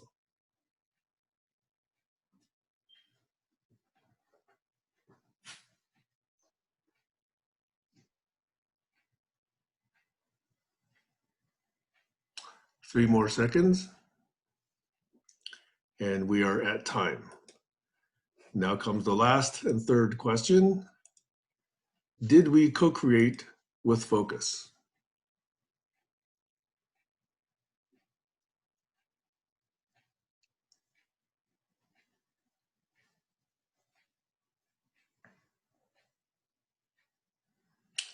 Five more seconds. And we are at time. So I'm going to share some of these results. First, question 1 result. Did we focus? And no, by the way, just so you're aware, I, as the host, am not eligible for voting. So we have 6 yeses and 0 nos. So I'll move to the next question. And the results of the second question are, did the moderator's moderation help keep us focused? We have 6 yeses, 0 nos. And the results of the third question are, did we create with focus, co-create with focus? Here we had 4 yeses and 2 nos. So I will now stop sharing these results. And I'd like to see if there were anything we could learn from this, because as part of this larger experiment, each of us is learning something as we present our sessions, and we're kind of at the tail end. I think everybody here, other than you, Dan, has had a chance. You, Dan, and Sky has had a chance to take one of these sessions. And I think I'm the last person. I think I go next week. So unless someone steps forward and says they want to do it, I will be on next week. But I'm more than happy to be postponed for someone else who actually wants to. And Dan, Sky, I know this is a special occasion. I'm not obligating you in any way, but you certainly have the opportunity to take one of these Saturdays if you would like to do so. Okay.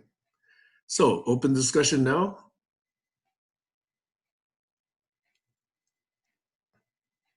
Stacy. No, I was just switching my screen, unless you're reading my mind, because I was just thinking, I'm really sorry that when we started this experiment, we didn't include a couple of questions on how engaged a person felt and, you know, how much they enjoyed it or not, because I think that there's something to be learned there as well.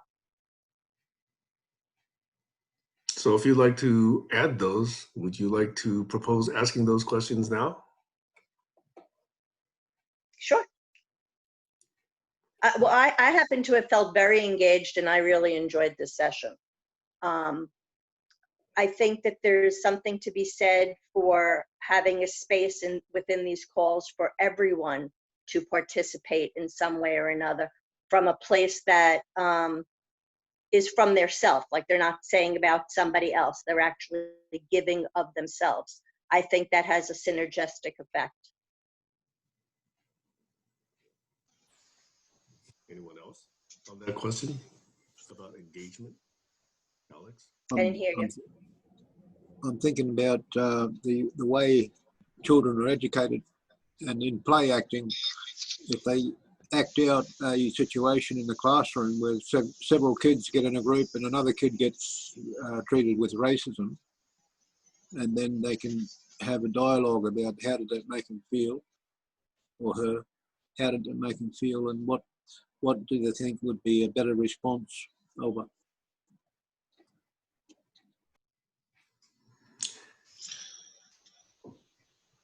Anyone else? Yeah, I'd like to follow up on what Stacy said, but I think she's about to add something. I think she's. No, go ahead. I'll let her Go ahead, Colin. Yeah, I've had a bit of a not difficulty, but I guess difficulty in thinking that our retrospectives are any more focused than our meetings. And much to say that there's so many different kinds of conversations. There's so many different kinds of engagements. Just like talking about the topic we're talking about today is like a near infinite conversation. What I would like to see a Venn diagram of, you know, what it meant to people, so that you could have like maybe each person could have like a tag cloud of 5 or 6 things, and where do those things overlap? And that would be a better indication of the engagement, or why the engagement, perhaps, you know. I think it was a topic that is easy to gain focus with, because it's such a serious topic. As far as co-creating, I don't know if I'm going too far. I don't think we co-created, because I think we were just laying down foundation. I think we were creating a space, very much so, but actually using that space to do something, I think it's a multi-part stage thing. And I think that's true of most everybody's participation here. So giving people just one day to focus is interesting in an experiment, but what are we actually trying to glean from that experiment? Is this conversation type 1 with engagement type 7, 8, 9, blah, blah, blah? Or is just, oh, it felt good, yeah, let's do it that way again, which I totally disagree with. I think it's a lot more complicated than just saying were you engaged or not. And that's why I keep talking about the preparation being so important, laying down what the agenda is, what the expectations are, instead of just coming into these things naked. And having open-ended conversation is also a valuable thing, but knowing that you're having it, as opposed to having so many different agendas or motivations. I think that's been a common complaint from people over the last, you know, months of this group, is that sometimes it really loses its focus. And, you know, Sam's tried to do things in a way that doesn't impose a leader or power over, which is, I guess, one of the things that makes it much more difficult. Nobody's saying, this is exactly what, you know, what we're about, this is what our group is. So the constraints that we've given ourselves are very open-ended. So almost anything can happen. So I'm saying keep it open-ended, but have individualistic constraints for different shows would be a lot more, I think, positive to getting focus and continuance. I think Lauren had 3 shows. Sam, and before there was a whole bunch of deep dives where that was the other attempt, where people would just talk as long as they need to. I would have liked to had a couple of shows, but I'm thinking now that maybe this isn't the right forum for me to actually try to get participation. I do think what Kayla was doing was a good example of where this group could go, because I think starting at the foundation is very important so that we can move on to co-create. Anyway, thank you. Anybody have a rejoinder? Because I think I do.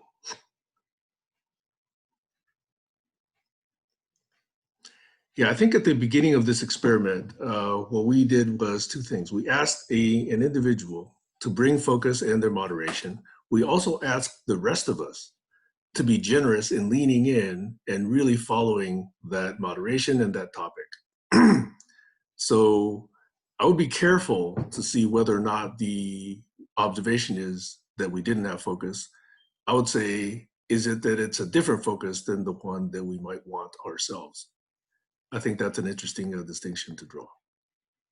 But I think if we were to lean into each individual, which I think we've been doing very well, then that person gets to explore something in a forum that's 90 minutes. And, you know, knowing that, you gotta figure out what you can do in 90 minutes. You know, this is a huge topic. Just like if we were gonna discuss democracy, you know, how can you distill that down to 90 minutes? But the art is really trying to figure out what you can do in that time and see if we can actually do it. Anyway, at this point, I would like to then ask for volunteers for next week. The default is me, so you know you're gonna have to put up with me if you don't step up. And I will have one of two. I have two ideas right now. I'm considering proposing. One you've never heard of before. The other you've heard of a lot. So we'll see whether or not I want to do one of those. So what are they? What are they? I'm not going to tell you now. Wait a minute. One of them's collaboration. What's the other one? No, clearly at some point we have to take this last 3 months, and what I'm hoping is that we get to collect and mine and distill the lessons learned from each of these moderation sessions. That's one. That's the one that you would more or less expect me to do, okay? The other one I'm going to withhold until the moment.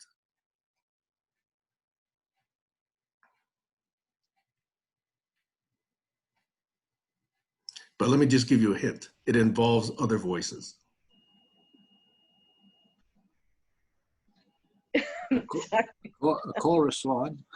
You're easy to poke and prod at, Stacy. I was going to say, are the voices in your head? But that's okay. No, actually. Distinctly not in my head.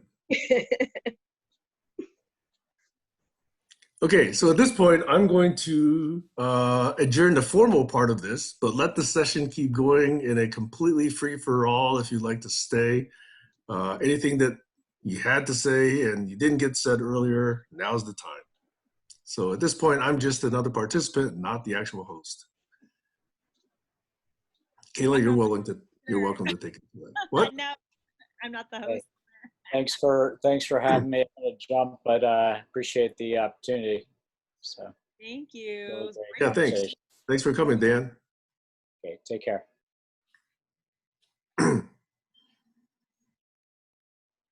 Yeah, I guess my comment is, and my feeling is that, and you're right, Sam, what one person's idea of focus may be different than somebody else's. And I have very much the agile type of context, moving things ahead, not so disjoint.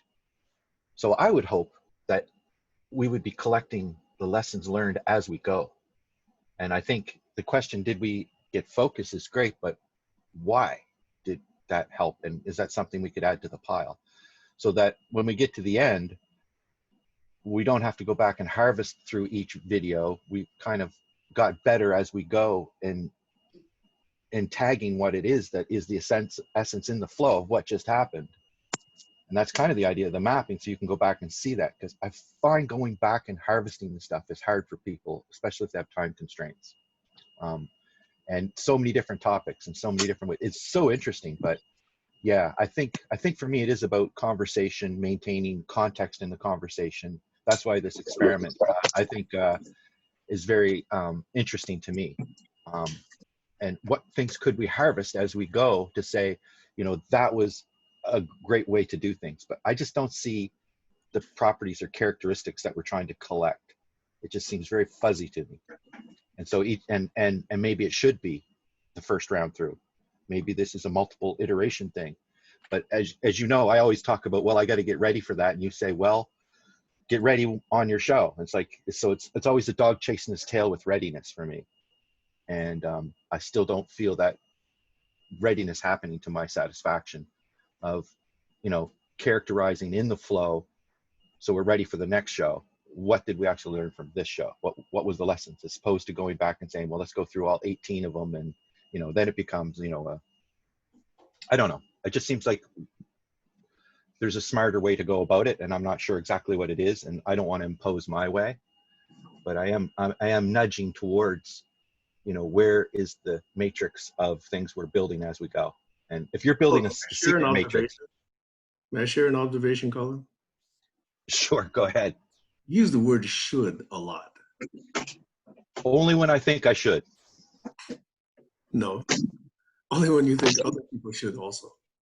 No, I really think if we're going to spend our time here, we should harvest in the flow, I think, as opposed to going backwards. Bingo. And yeah, I totally believe that. I do believe that. And I think it's kind of a secret to effective communication and staying on track and keeping focus, because that's what this is all about, keeping focus, not opening up more. Well, I guess it's about a lot of things. I'm suggesting to you, Colin, that you consider that what someone actually brings as focus is not the focus that you seek. No, I don't see it being categorized in a way that I can say that was a different focus than this focus, and it's good for these reasons. And if we're going to have a different conversation, maybe we should try this kind of a focus. That's what I'm saying. There's no discernment, no distinguishing, no why. It's just, how'd you feel? I'll just say one more thing and I'll shut up. And that is that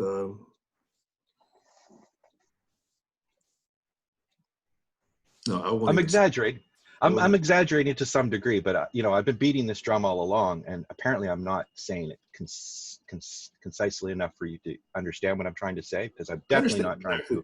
I'm not trying to be negative. I'm just trying to say, how can we better? How can we better diagnose or understand what it is we're trying to do with focus? As you know, I'm not. The retrospective is very limp, if you ask me, because it doesn't categorize things. It just kind of, you know, did we focus? And I really do think it comes down to the individual. So it shouldn't be what I think should be. But I think the meta could be and should be a little more contextual. That's all I'm trying to say. Thank you. Stacey? I think it depends on what it is you're trying to accomplish. So for me, the purpose, it just in general, I try to always be further bonding with the people I'm around. I think getting to see all parts of a person instead of just the one part that may usually be shown in a certain place is key to coexistence or co-creating or all of those things. It's what happens in between that I think is the real glue that moves us forward to a better place. So I don't see it as like, I think that Colin and I may see things different. Like Colin might see certain things as niceties. I see them as more than just niceties. I see them as opportunities to really connect with other people. So I think it depends on what you're looking, you know, what you're hoping for to come out of a call.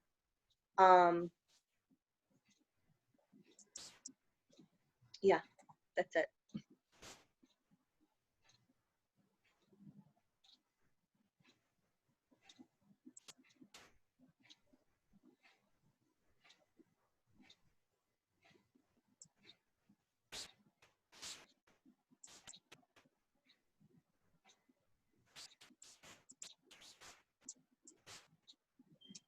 I think in one word, I guess what I'm saying is I'm looking for models, and models, we're making them, but I don't think we're making them.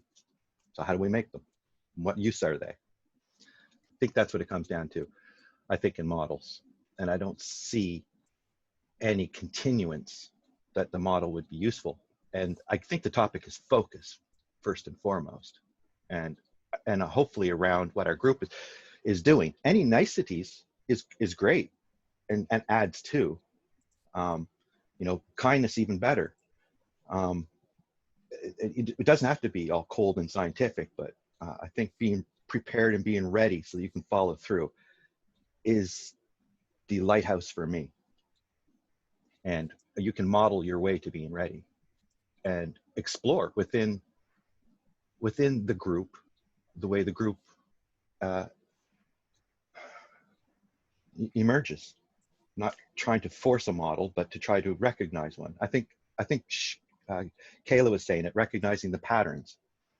And I just don't know if I'm doing the kind of pattern work that I'm looking for. So I'll try to express that better in the future. I don't want it to be negative, but it is work to try to discern things. And I don't think all topics need that, but some do.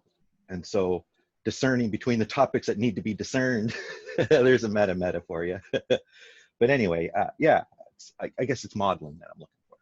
So the question that I would want to ask then is, what's the pattern that we see that happens right before things lose focus?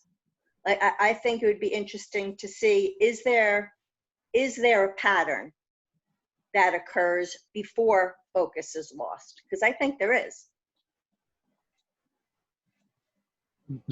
I think there's many different incentives for people to control narratives or lean into narratives. So there's a variety of them. And here we have a very good space so that we can really explore, I think, in earnest. So anyway, I see Kayla smiling. She must have something to say, or she's watching something. I don't know. It's nice to see her smile. But I was looking at Jez Winder's baby. oh, okay. The baby was crying, and I was just trying to instinctively soothe. Yeah. So yeah, I don't mean to be the scientist in the group, but I feel like the scientist in the group. That's all.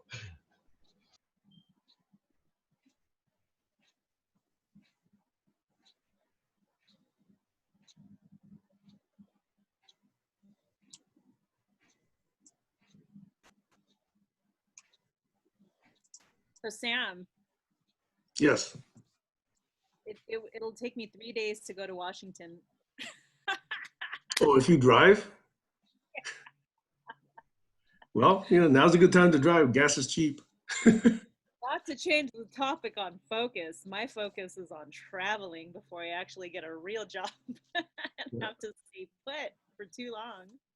Well, this is a good place if you like trees, if you like water, if you like hiking, if you like dogs, if you like open spaces, if you like picturesque views, if you like mountains, if you like hot springs, if you like, I mean, that's what you can find up here. And my particular area up here is very remote. So you can't just walk out and find a Starbucks, that's not the kind of environment. So if you want that, you got to go into Seattle. But if you want just watch the birds, watch the eagles, we saw an owl on a post as we drove past yesterday, There's deer wandering around the yard. There's porcupine that attacked my dog 2 years ago. I'm gonna drive for 3 days. I'm just sad that Yeah, you could do that, or you could take Alaska, and that takes about 2 hours. Oh, Alaska Airlines. No, I'm not ready to go on a plane just yet. Yeah. So. I'm still having that conversation with my son to try and see if I can get him out of New York. I didn't want Colin's question to feel ignored, though. But I do feel, Colin, that you certainly bring a preference for things that you would like to see that others are not bringing. And I think that you're stating it in such a way that the should says, oh, well, you should have done it this way, or we should have done it that way, as opposed to just really being open to the way it's actually happening. So that's how it lands for me, Colin.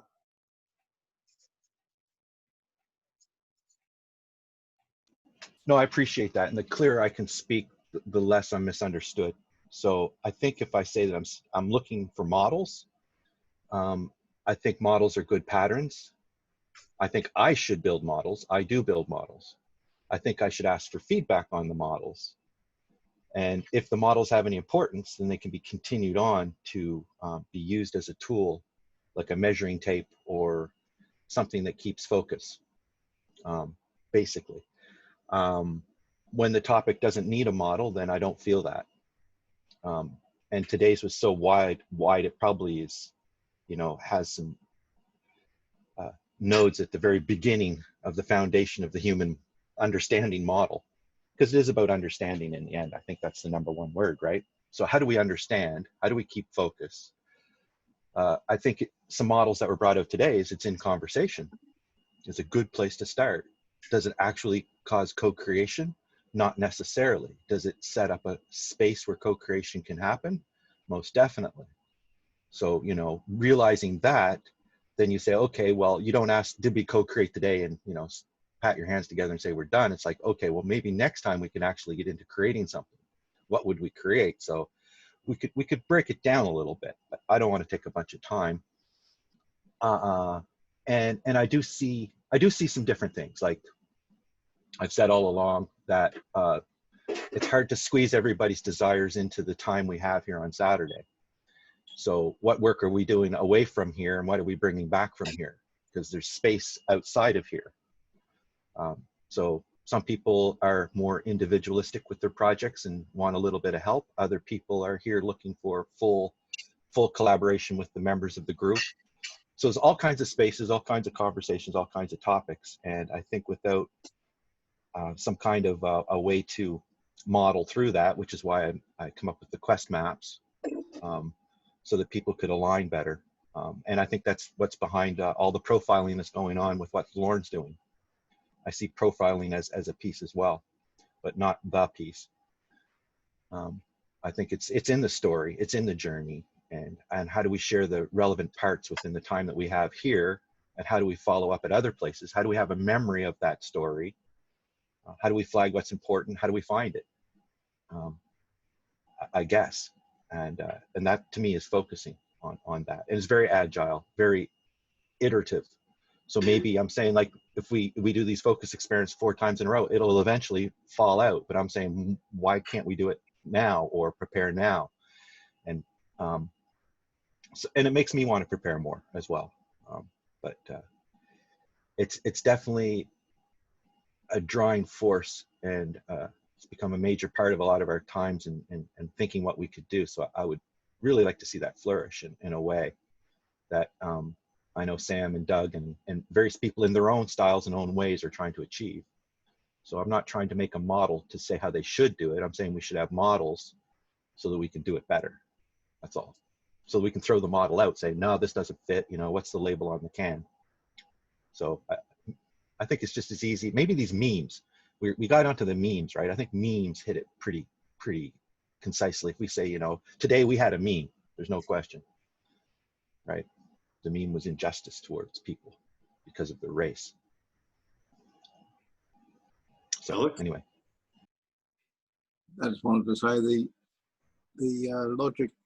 logic and rationalism of your focusing is astonishing because we are profiling ourselves by giving our time and attention and taking part in the project.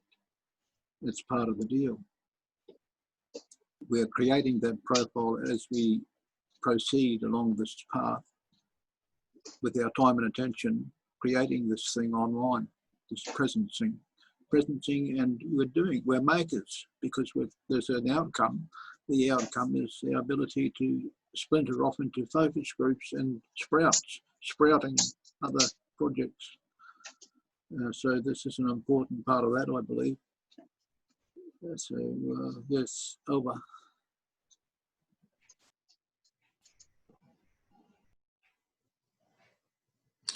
I'm asking a question here. In other words, is it possible to view each person's contribution as a micro model as a micro practice, as a piece of the puzzle. And that, yes, the puzzle is still large. There's still many pieces not connected. But we all feel at some point that each of what we're bringing, each piece that we're bringing, is contributing to the overall picture. And the fact that we don't have that overall picture assembled today, at this moment, isn't necessarily a reflection of each particular part. Each particular part, each one of us still sincerely feels needs to be brought to the big picture. Is it possible to have that perspective?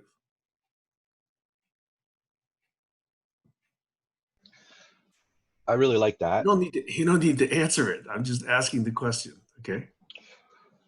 Well, it definitely was a lesson for me to keep focused when I went back and edited my words in the transcript. They were long and they were messed up. It was not what I said. It didn't transcribe my words properly. It didn't take part for the interruptions.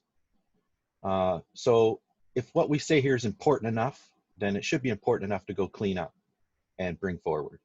So that's kind of one little rule of thumb. If you're going to speak about something, if it's something, right? Yeah, I think we should. I think if you're going to take time, right. So we should bring that forward to the group. Let me ask you this, Colin.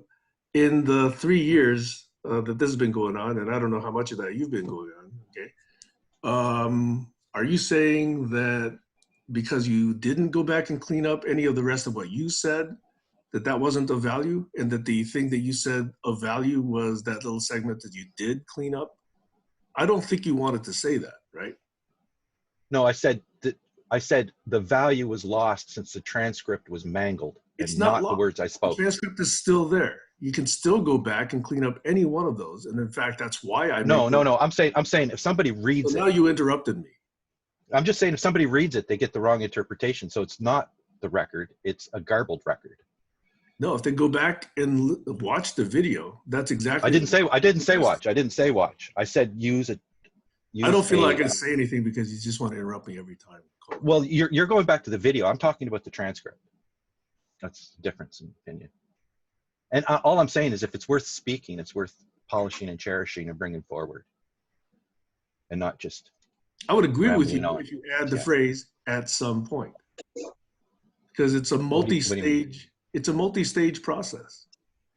So you're criticizing something not being done because somebody hasn't done it. I'm criticizing myself more than anything.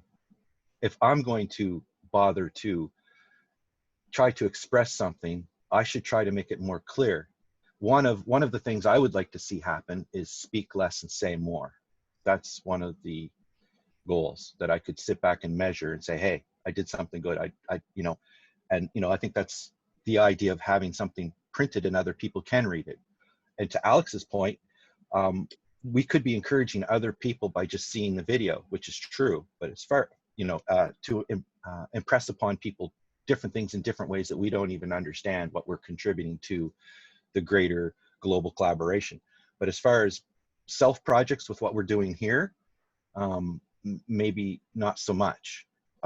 Maybe we could get more out of what we're doing than we are. And that's kind of what I'm looking, how can I get more out of what I'm doing? Because I find it is very difficult, and this is a very valuable process to be able to learn. I think, like you said, it's very difficult in 2 hours to discuss democracy.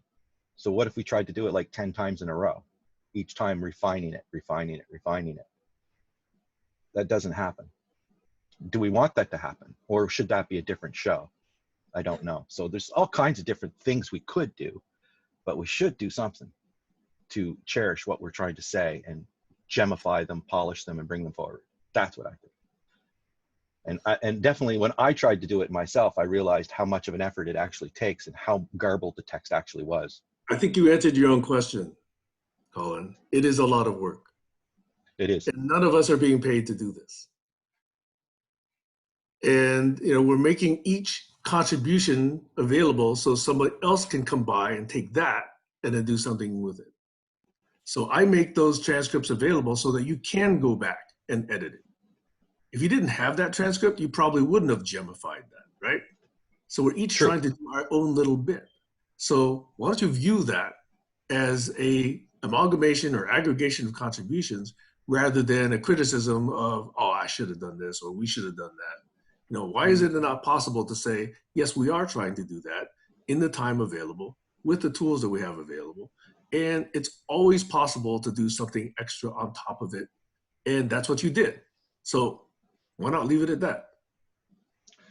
I think I take for granted the fact that we're leaning in this space and we're trying to do good things. So to keep patting ourselves on the back for that is not getting to the actual constructive criticism that I have to offer. But I agree with you. There's a lot of positive things, but it is constructive criticism I'm trying to give, and I'm applying it to myself first. Yes, it takes a lot of work to go back and do the editing. And since there's a few reasons why I did it that day for that particular topic. I wanted to go back and actually see what was said, for one thing, because I didn't speak, again, like this session until the very end. And I'd like to keep my words less and bring forward the points that I really want to make and make it my responsibility to bring them forward so somebody else doesn't have to do a lot of work to go and find out what I'm trying to say. And that's why I suggest that it would be better to do retrospectives in the flow than to expect to go back and do all that work. But hey, it's all good. It'll all come around one way or the other. I'm not prejudging. I'm not saying it's a waste of time. I'm saying, how can we use models and practices and focus to make it more rich as we go forward and gain focus. And I don't expect it to be easy because the constraints that we've put on this group, which are very few. Yeah, thank you, Sam.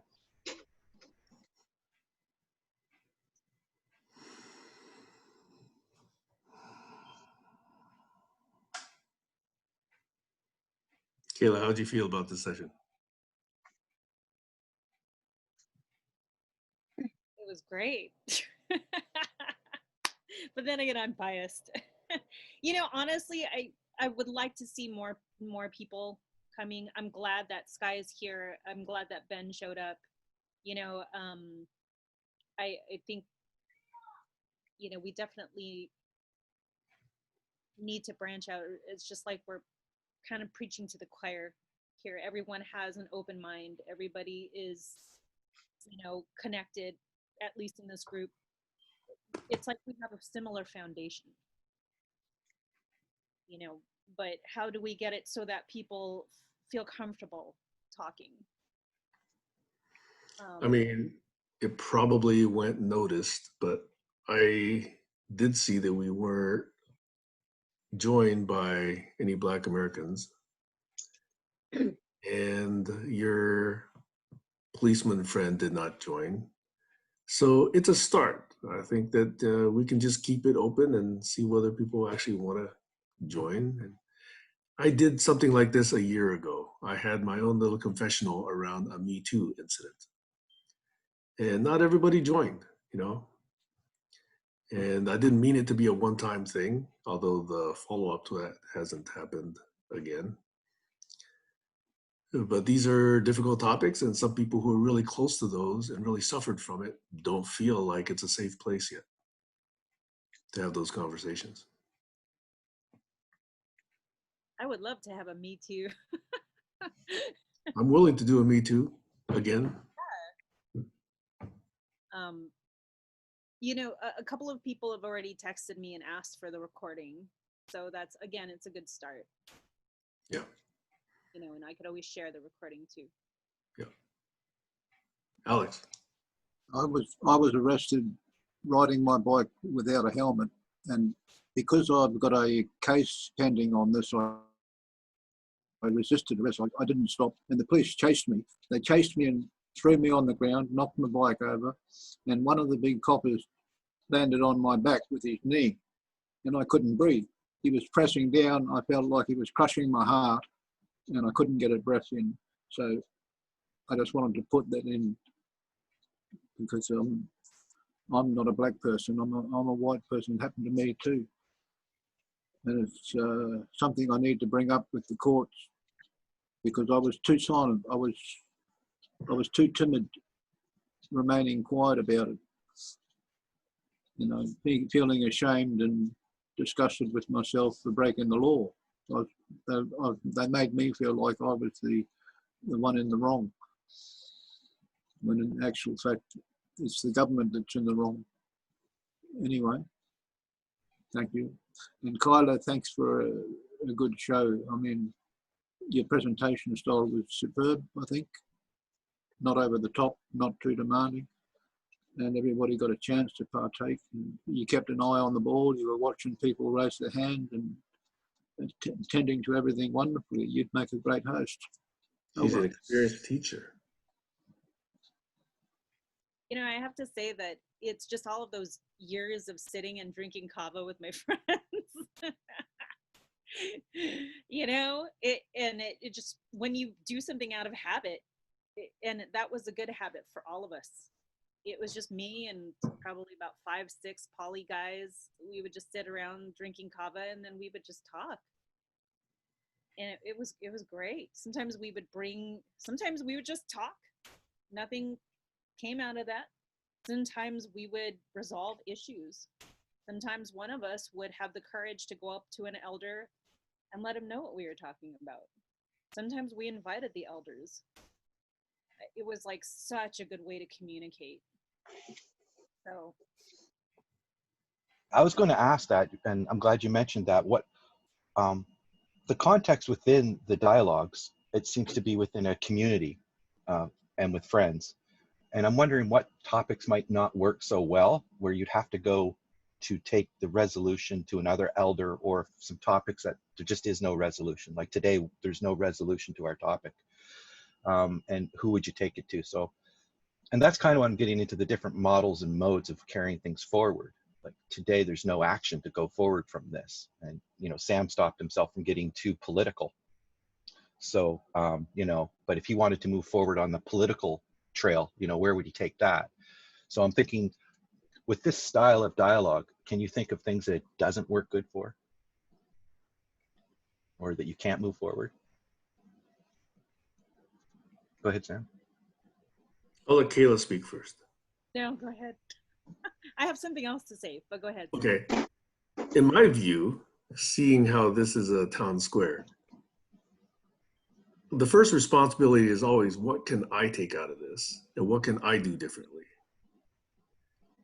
Now, to say that we as a group ought to do something, I don't think we're there yet as a group, as the point has been made many times. But we each show up here as individuals. So if I choose to say, hey, I'm going to take this particular action because of what I learned today, then that's something I can definitely use to, you know, take my life forward. So I think each of these conversations, whether it's Thursday, Friday, Saturday, Sunday, whatever time, that's the way I want to show up for this.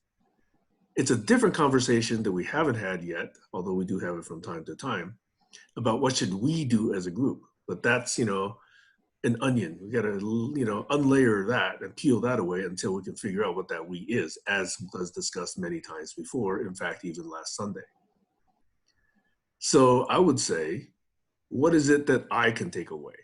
That's the question I would expect each of us, if we wanted to be proactive, would ask ourselves.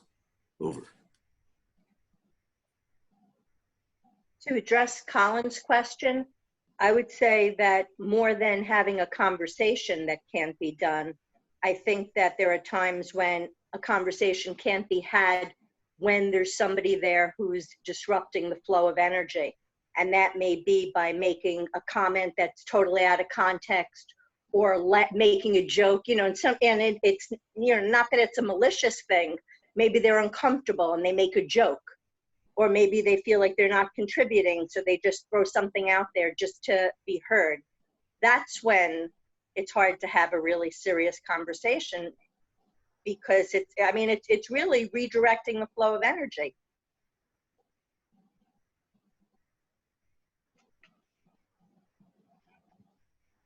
You know, Colin, to answer your question, I'm not quite sure what wouldn't. be appropriate or in the dialogues. Well, I can't say what wouldn't be appropriate is you're just attacking someone. That wouldn't be appropriate. Because it wouldn't be safe. That's important. Yeah, it wouldn't be safe. But you know what? I was thinking about what you said. I wanted to have a solution or at least an idea to present. And I was hoping to get some politicians here. I was kind of sad that one of my friends was all gung-ho on coming on here. Her father was a former mayor, you know, and so she's very involved in politics. And that was what I was hoping was the co-creation, is ideas to push this forward. But I like what you said, Sam, you know, individually, what can you take from things like this? Things like the session on Thursday, Friday, Sunday. And I was there for the we on Sunday last week.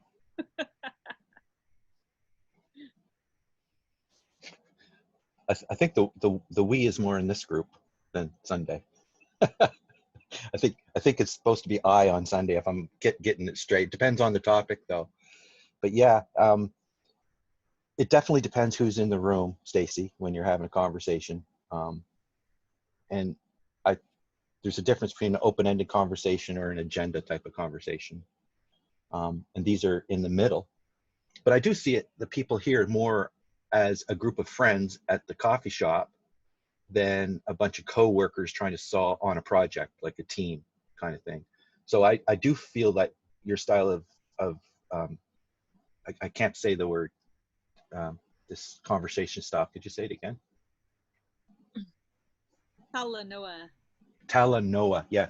I think that we are doing that naturally in our group in a way. And sometimes we do say we're just going to have a discussion, and sometimes we're going to have a talanoa. I think that breaks out naturally with people.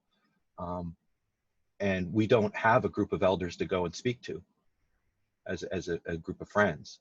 Like we shake our heads and say, okay, well, I'm in this part of the world. This is where my constraints and borders are, and this is the politicians, or this is the kind of thing I can do to try to have some kind of influence because this is an important idea. So yeah, I think there is but it definitely is parallel to the Talagoa type of thing that's going on here. And it is very friendly like, and I think there are some conversations that, you could make, against what Sam had said. We could say, well, I want 2 or 3 of us are going to get together and follow this forward, and we'll come back and tell you how we made out. And that's kind of the idea of making a work group or a pod. People who are really interested in an idea. But I don't think that's not expected. I don't know what's expected. And early on, I brought up that actually happens, Colin. That does happen. Yeah, and so what I brought up what the expectations are earlier on, and Sam said, be careful with expectations because they're the mother of all disappointments, I think, or something he said. So, you have to approach things within a context. You can't just say, what do we expect? You got to really lead into things. No, you can start with, what do I expect? If you say, what do we expect, there's an assumption there. I think it's both. And but it has to be within a context. Until you discuss it. Well, what do we expect to do at the end of the show? We expect to vote on 3 questions. Right? Yeah, so, and that's clarified, right? But context. If I have an expectation that, I will speak for 15 minutes and at the end of it, I don't meet that expectation, that was my own expectation. Am I going to now make that a responsibility of the group that I didn't speak for 15 minutes? Until I clarify it with the group, how's the group going to know that there was that expectation that I was holding? Yeah, so I think it is in modulating and tweaking as we go. And no, I think it's being clear who has the expectation. Is it I, is it you, or is it the group? I think that all depends on the context you're going to follow. No, I'm asking you specifically. What was your expectation that you just expressed? And was that a group expectation that was clarified? Or was that something that you came in with and you just expected the group to have that same expectation? Well, I expect that focus is going to be hard to achieve unless we work towards it. And it's within context and being able to lean in and having that parking lot for ideas and appreciating what each person has to say and not letting somebody who puts in a little Confucianism or a joke to get us off track. Yeah, I expect us to, and I expect different conversations, but I expect to have some kind of a space defining experience where we can say, you know, today we had a very distinct space and people experienced it this way. And if we wanted to move forward with this conversation, this could be a way that we could do it. The next week is almost like starting a new thing. Anybody, we or I, it's the same thing. You are free to do anything, Colin. So you can create that. You can reach out to someone. You can say, let's do something together. But for you to say, we didn't do X, Y, Z, is a clear expectation that you had that not many others may share. Okay, let me put a context on that, Sam. I see we as the show, period, right now. Like all of us who show up. I actually don't even use that word. So you use a lot of language. Yeah, show, meeting, whatever you want to call it, meeting, show. I call it a show because it's going to be showed to other people. It's recorded and meant to be rebroadcast. So do you yourself have your personal show every day? Because you do show up and you do present yourself to everybody. I have been thinking about if I wanted to get better results that I might have to have a sprout. And that was something I talked about with Doug long ago. I think I've talked about it. I'm not talking about any new thing. I'm talking about the way you actually conduct every day today. So do you call that a show? I mean, clearly you're presenting yourself to the people you encounter. No, this is a hosted space, if you want to be specific, where it's certain levels of safety come and go, based on the people who are in the room, as Stacy mentioned. And the focus is dependent upon, you know, the people in the room as well. There's very little, until recently, preparation for what we're going to talk about. Except for the deep dives. That was very much. Can I stop you right there? Okay, my experience over several months, okay, is that whenever someone actually wants to do something, whether it's, you know, present a particular experiment or have a conversation or even agreeing to a conversation that you have, then you actually end up recommending or even specifying how it should take place. And you have a lot of expectations, you have a lot of rules that people must follow, you have a lot of expectations that you expect to get out of it, and you know, so you're not actually able to leave it to the individual's initiative to conduct a session or a conversation as they wish. I feel that multiple times from you. That could be just my experience, but this is what I'm experiencing, and I'm experiencing it right now as well. That, you know, we had a particular guideline and forum for this, and now you're saying, well, it should have been done this way, it should have been done that way, and I would have done it this way, and we should do this. I'm hearing a lot of that. So I'm just giving you my feedback on how I experience what you say and how you say it. Well, thank you very much, Sam. And I don't know if people want to listen to this back and forth. It is interesting to me. I am frustrated with the lack of focus, as was you. And I am wondering whether this group is moving forward. You weren't what? Frustrated by the lack of focus. That's why we started these things. No, that's not why. You actually said a few shows ago, I'm sorry, Sam, that you think that this GCC barn raising isn't working because you don't know. Expressed, yes. I conveyed the idea that some people had that. I myself personally didn't. That's not what I heard. But anyway, it doesn't matter. You can take another opinion now and go forward. And that's the reason that we say I instead of we, right there. No, I did specifically hear Sam say he thinks he's failing, and I said, I don't think you're failing, Sam. I said, I think that there's a lot of merit to this. I think that we can work our way through it. We, as a group of people trying to get together at the coffee shop. I don't go to the coffee shop and ignore everybody. So there is a we there. But how you define that we is very, very, very specific to the context of the day. And the only we that I can say is consistent is the people who show up. I don't see how we even answer the question if we don't first say, what is the purpose? Why do we want the focus in the first place? Because we are not amused. We are here to learn. And my proposal is a teacher's training session. where we can adopt a method for teachers to learn how to teach children in a group setting the difficulties and the negative sides of racism. That But teaches dialogue. Even something like teaching, and this is something that really bothers me. I hear people arguing about different ways of teaching, but they don't even discuss beforehand what is the goal. What do we want to teach children to move into their own agency? Do we want to teach children to think for themselves? Do we want to teach children to empathize? Or do we want to teach children to follow the rules? Because if you don't answer that question, then you can't decide how it is you want to go about teaching them. Some people want obedient students. Some people want free-thinking students. So let's at least start at the same starting point.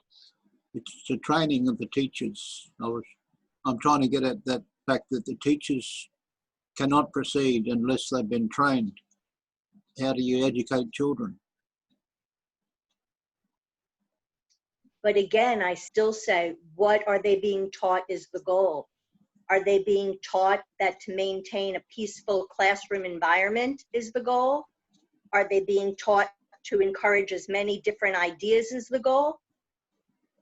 I'm not saying which is right or wrong. I'm just saying, before you could come up with a plan, I think it's important to know what it is you're trying to achieve. Yes, that's obvious. Stating the obvious. The But if it were is so dependent. obvious, it would happen, and it doesn't happen. Yeah, but there's dependencies when there's goals, and the goal is dependent on the context of the lesson. Okay. Here we're talking about focus. So someone might say, it's obvious why we want focus. And I'm saying, it's not obvious. Can someone tell me why you want focus? Because until I understand that, I really can't contribute. I think children are tempted to get engaged with peer pressure from their classmates when they're out in the playground. And that's where the horrors of racism occur, where children are often damaged psychologically. So the goal and the focus is to educate children that it's stupidity to practice racism. It's a sign of lower intelligence. They should up their game.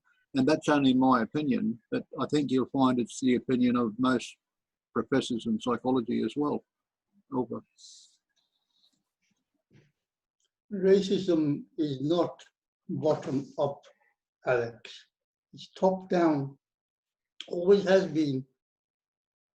Children don't make the rules, they just obey them. School children up to the age of 16 don't make the rules, they just obey them.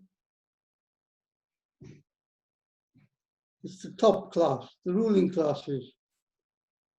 All the evidence wasn't hidden by other people, it was hidden by the government. Today, it would be the governments.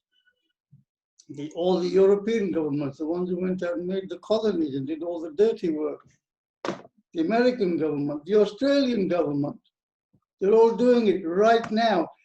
It's kind of a fallacy that it stopped. No. Just a change of name and business as usual. And that is the current danger, that on social media right now, I can see the sort of messages coming across. Enough already.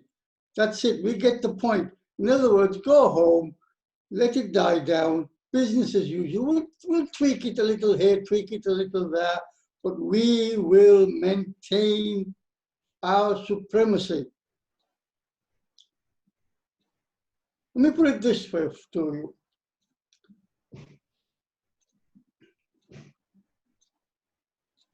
USA spends trillions of dollars on armament. It is the most armed nation ever.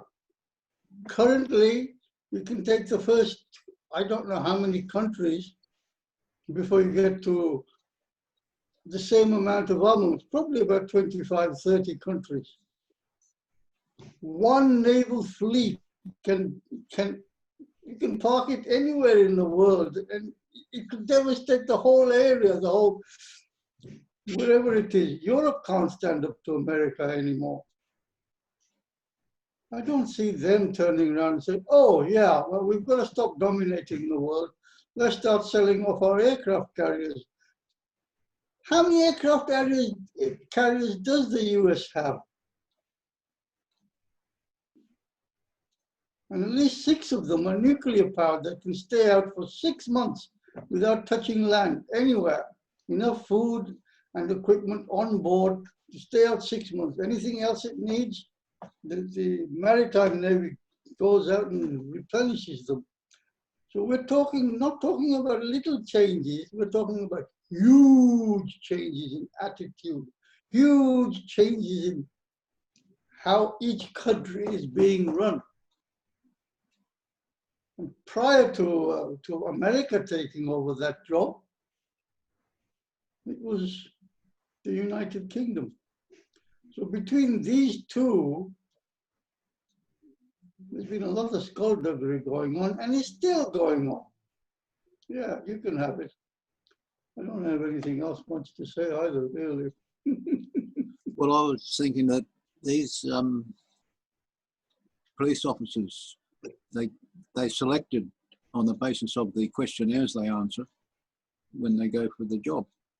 It's the same in the army and the air force and the military. They don't select people with high empathy. Those questionnaires weed out the people with high empathy, so they end up with these people who can enforce the law as the top down, as Judge Wender suggested, the people at the top making the rules. Now, all those people went through the education system. They've all been taught in schools. So I think the place to start is with education. There's always, the thing that's hindering that process is politics. So people like Judge Wender have the knowledge and the experience and the expertise in that area, which would help tremendously with the teachers' training college session. Over. You can select on whatever basis you want to select, but once they're out there doing the job, it's a different set of rules. The police union in the United States has the best protection granted to any force anywhere. The union will protect them no matter what. You can shoot somebody point blank and walk away, and the union will protect you. You can be charged and acquitted and rehired. The MPs in the United Kingdom who have committed felonies in the current government and the previous government and the previous government, they've lost their jobs, they go away. These are ministerial jobs, high profile jobs. A few months later, they're back in the job. It's a different rule set. This is not the education system. These are the people who make the education system. These are the people whose fathers, whose parents have spent in your $1 trillion. It would be $50,000 per year per child for the education. So if you're spending, if they're going to be educated from the age of 11 to 18 in a top class school like Harrow or Eton, that's a lot of money.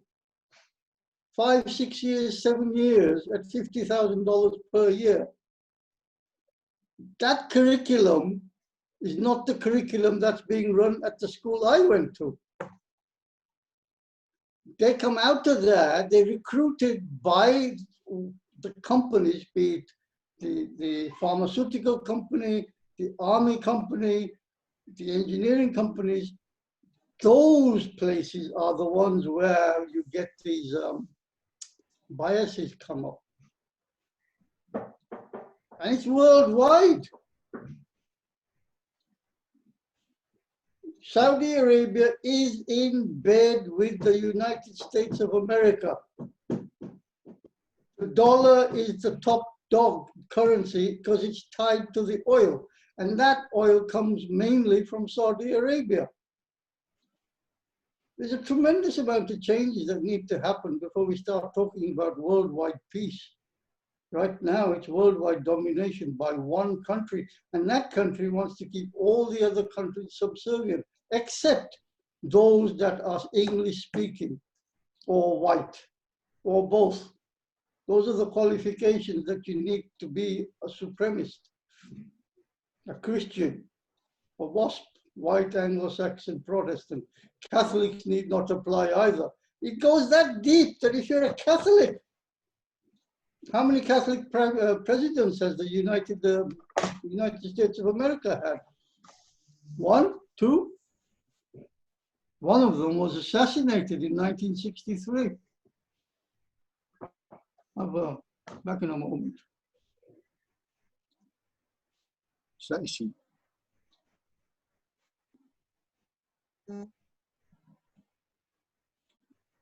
Their education system's changing because of the internet, and that's why the universities are struggling now. A lot of universities are struggling without money from students because the online education is such a fast, rapidly changing environment. And so that's, to me, it's exciting. At the same time, it's depressing because the interaction between the teacher and the students is taken away by the cyber lesson. Anyway, Stacey's had a hand up. No, I was, I'm more focused in the States. And one of the things that I just learned is that, there's a law in California. It's a 100 and 118 of the California Penal Code that says it's a crime for an officer to put a false statement on a report, which I think it should be a crime. And yet I cannot find any similar laws in New York at all. And I think that, I think we need to start looking specifically at the laws. But again, so much is in legalese that it's hard for an average person to do it. And, it's too expensive to get a lawyer at $450 an hour. And I think we need to address some of those things as well. I'm glad I had the opportunity to say that on video because maybe somebody will see this and have something to add about that. Jazz? That's another very good point. When does the judiciary engage in any circumstance? What are the circumstances for the judiciary to engage? We just heard yesterday that the judiciary in the USA has overridden the president and said that he cannot stop DACA. So the judiciary didn't engage when the president said so. Somebody had to fill in the forms, pay a solicitor or a barrister, take it to the judiciary, give them the evidence to consider, and then they gave their verdict. Okay? So what were they doing prior to that? They're salaried. They're not poor. They're getting as much as any other minister probably. Congressman, congressperson. What do? They will not adjudicate till they're engaged, till the proper forms are filled in legalese and presented. So is the whole system rigged in favor of the ruling setup? Yes, it is. Yes, it is. How do we change that is the question. Okay, so let me give you a little otherness. Each and every government that is not in power is a government in sittings, the shadow government as it's called. They make up their policies prior to election, as is happening now in the United States. And they are considering what policies they can run, what policies would make life better for the majority of people.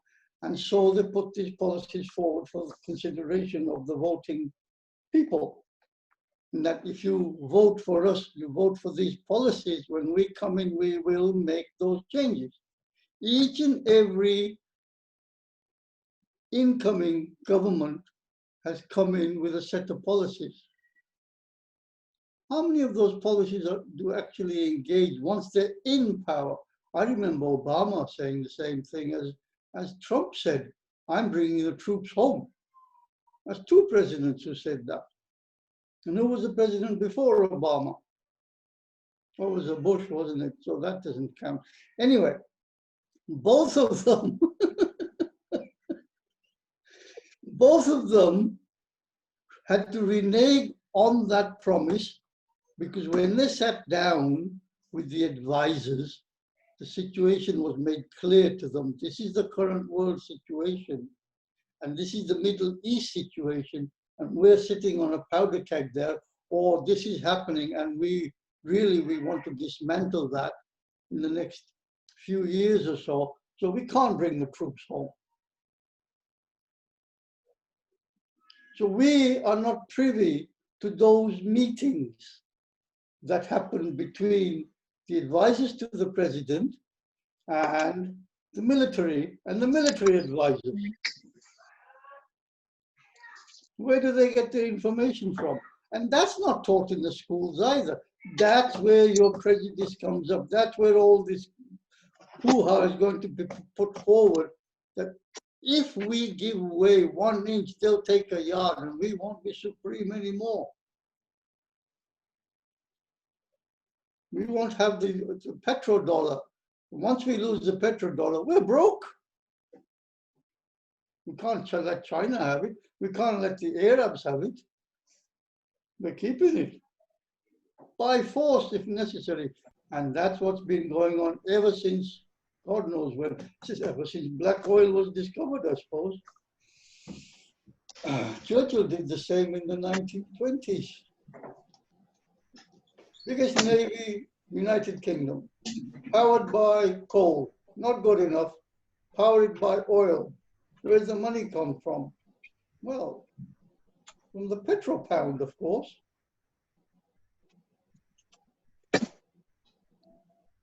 You're sitting on the biggest thing.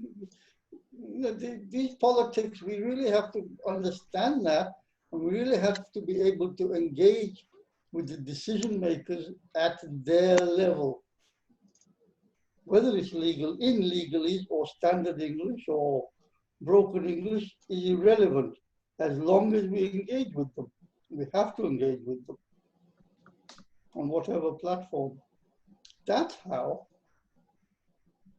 Because the teachers will run whatever curriculum you give them, whatever syllabus is given to them by the government. They're not there to question it. And the ruling classes don't go to those schools. They go to this private schools paid for specifically to produce the ruling class, the next one. I'm complete. I just want to say I have to go. Thank you for the opportunity to do this. This is great. I love listening to all of you. We'll see you guys maybe tomorrow. Yes, thank you, Kayla. Bye, Kayla. Thank you. Thank you, Kayla. I have to go too, actually. I've been trying to listen in the background though. Take care.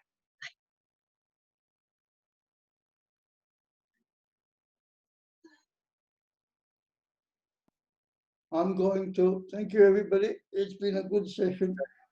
Bye, Yasvinder. Thank you for your rant. You You're have to welcome. continue this because I like it, because we need, you say, you need to speak with the top level of government, so that Yeah. they don't open up. It is closed. We Close need to circle. speak to the people who are going to be coming into the next government before they get there. Yeah, yeah. Once they're in position, it's too late. Big Pharma is one of the biggest money givers currently because they are That's big. very much. And oil, fortunately, is losing its dominance, but we have to be careful. So, see how it goes. See you later.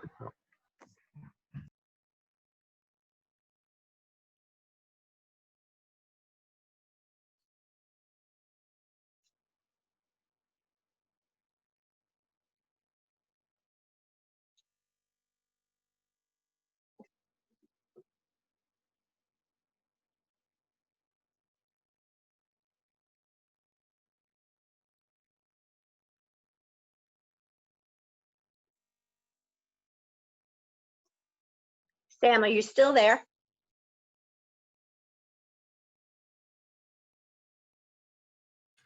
I just got back. I just stepped back here like 3 or 4 seconds ago. Can you stop recording? It's just me and you. Okay, hang on one second.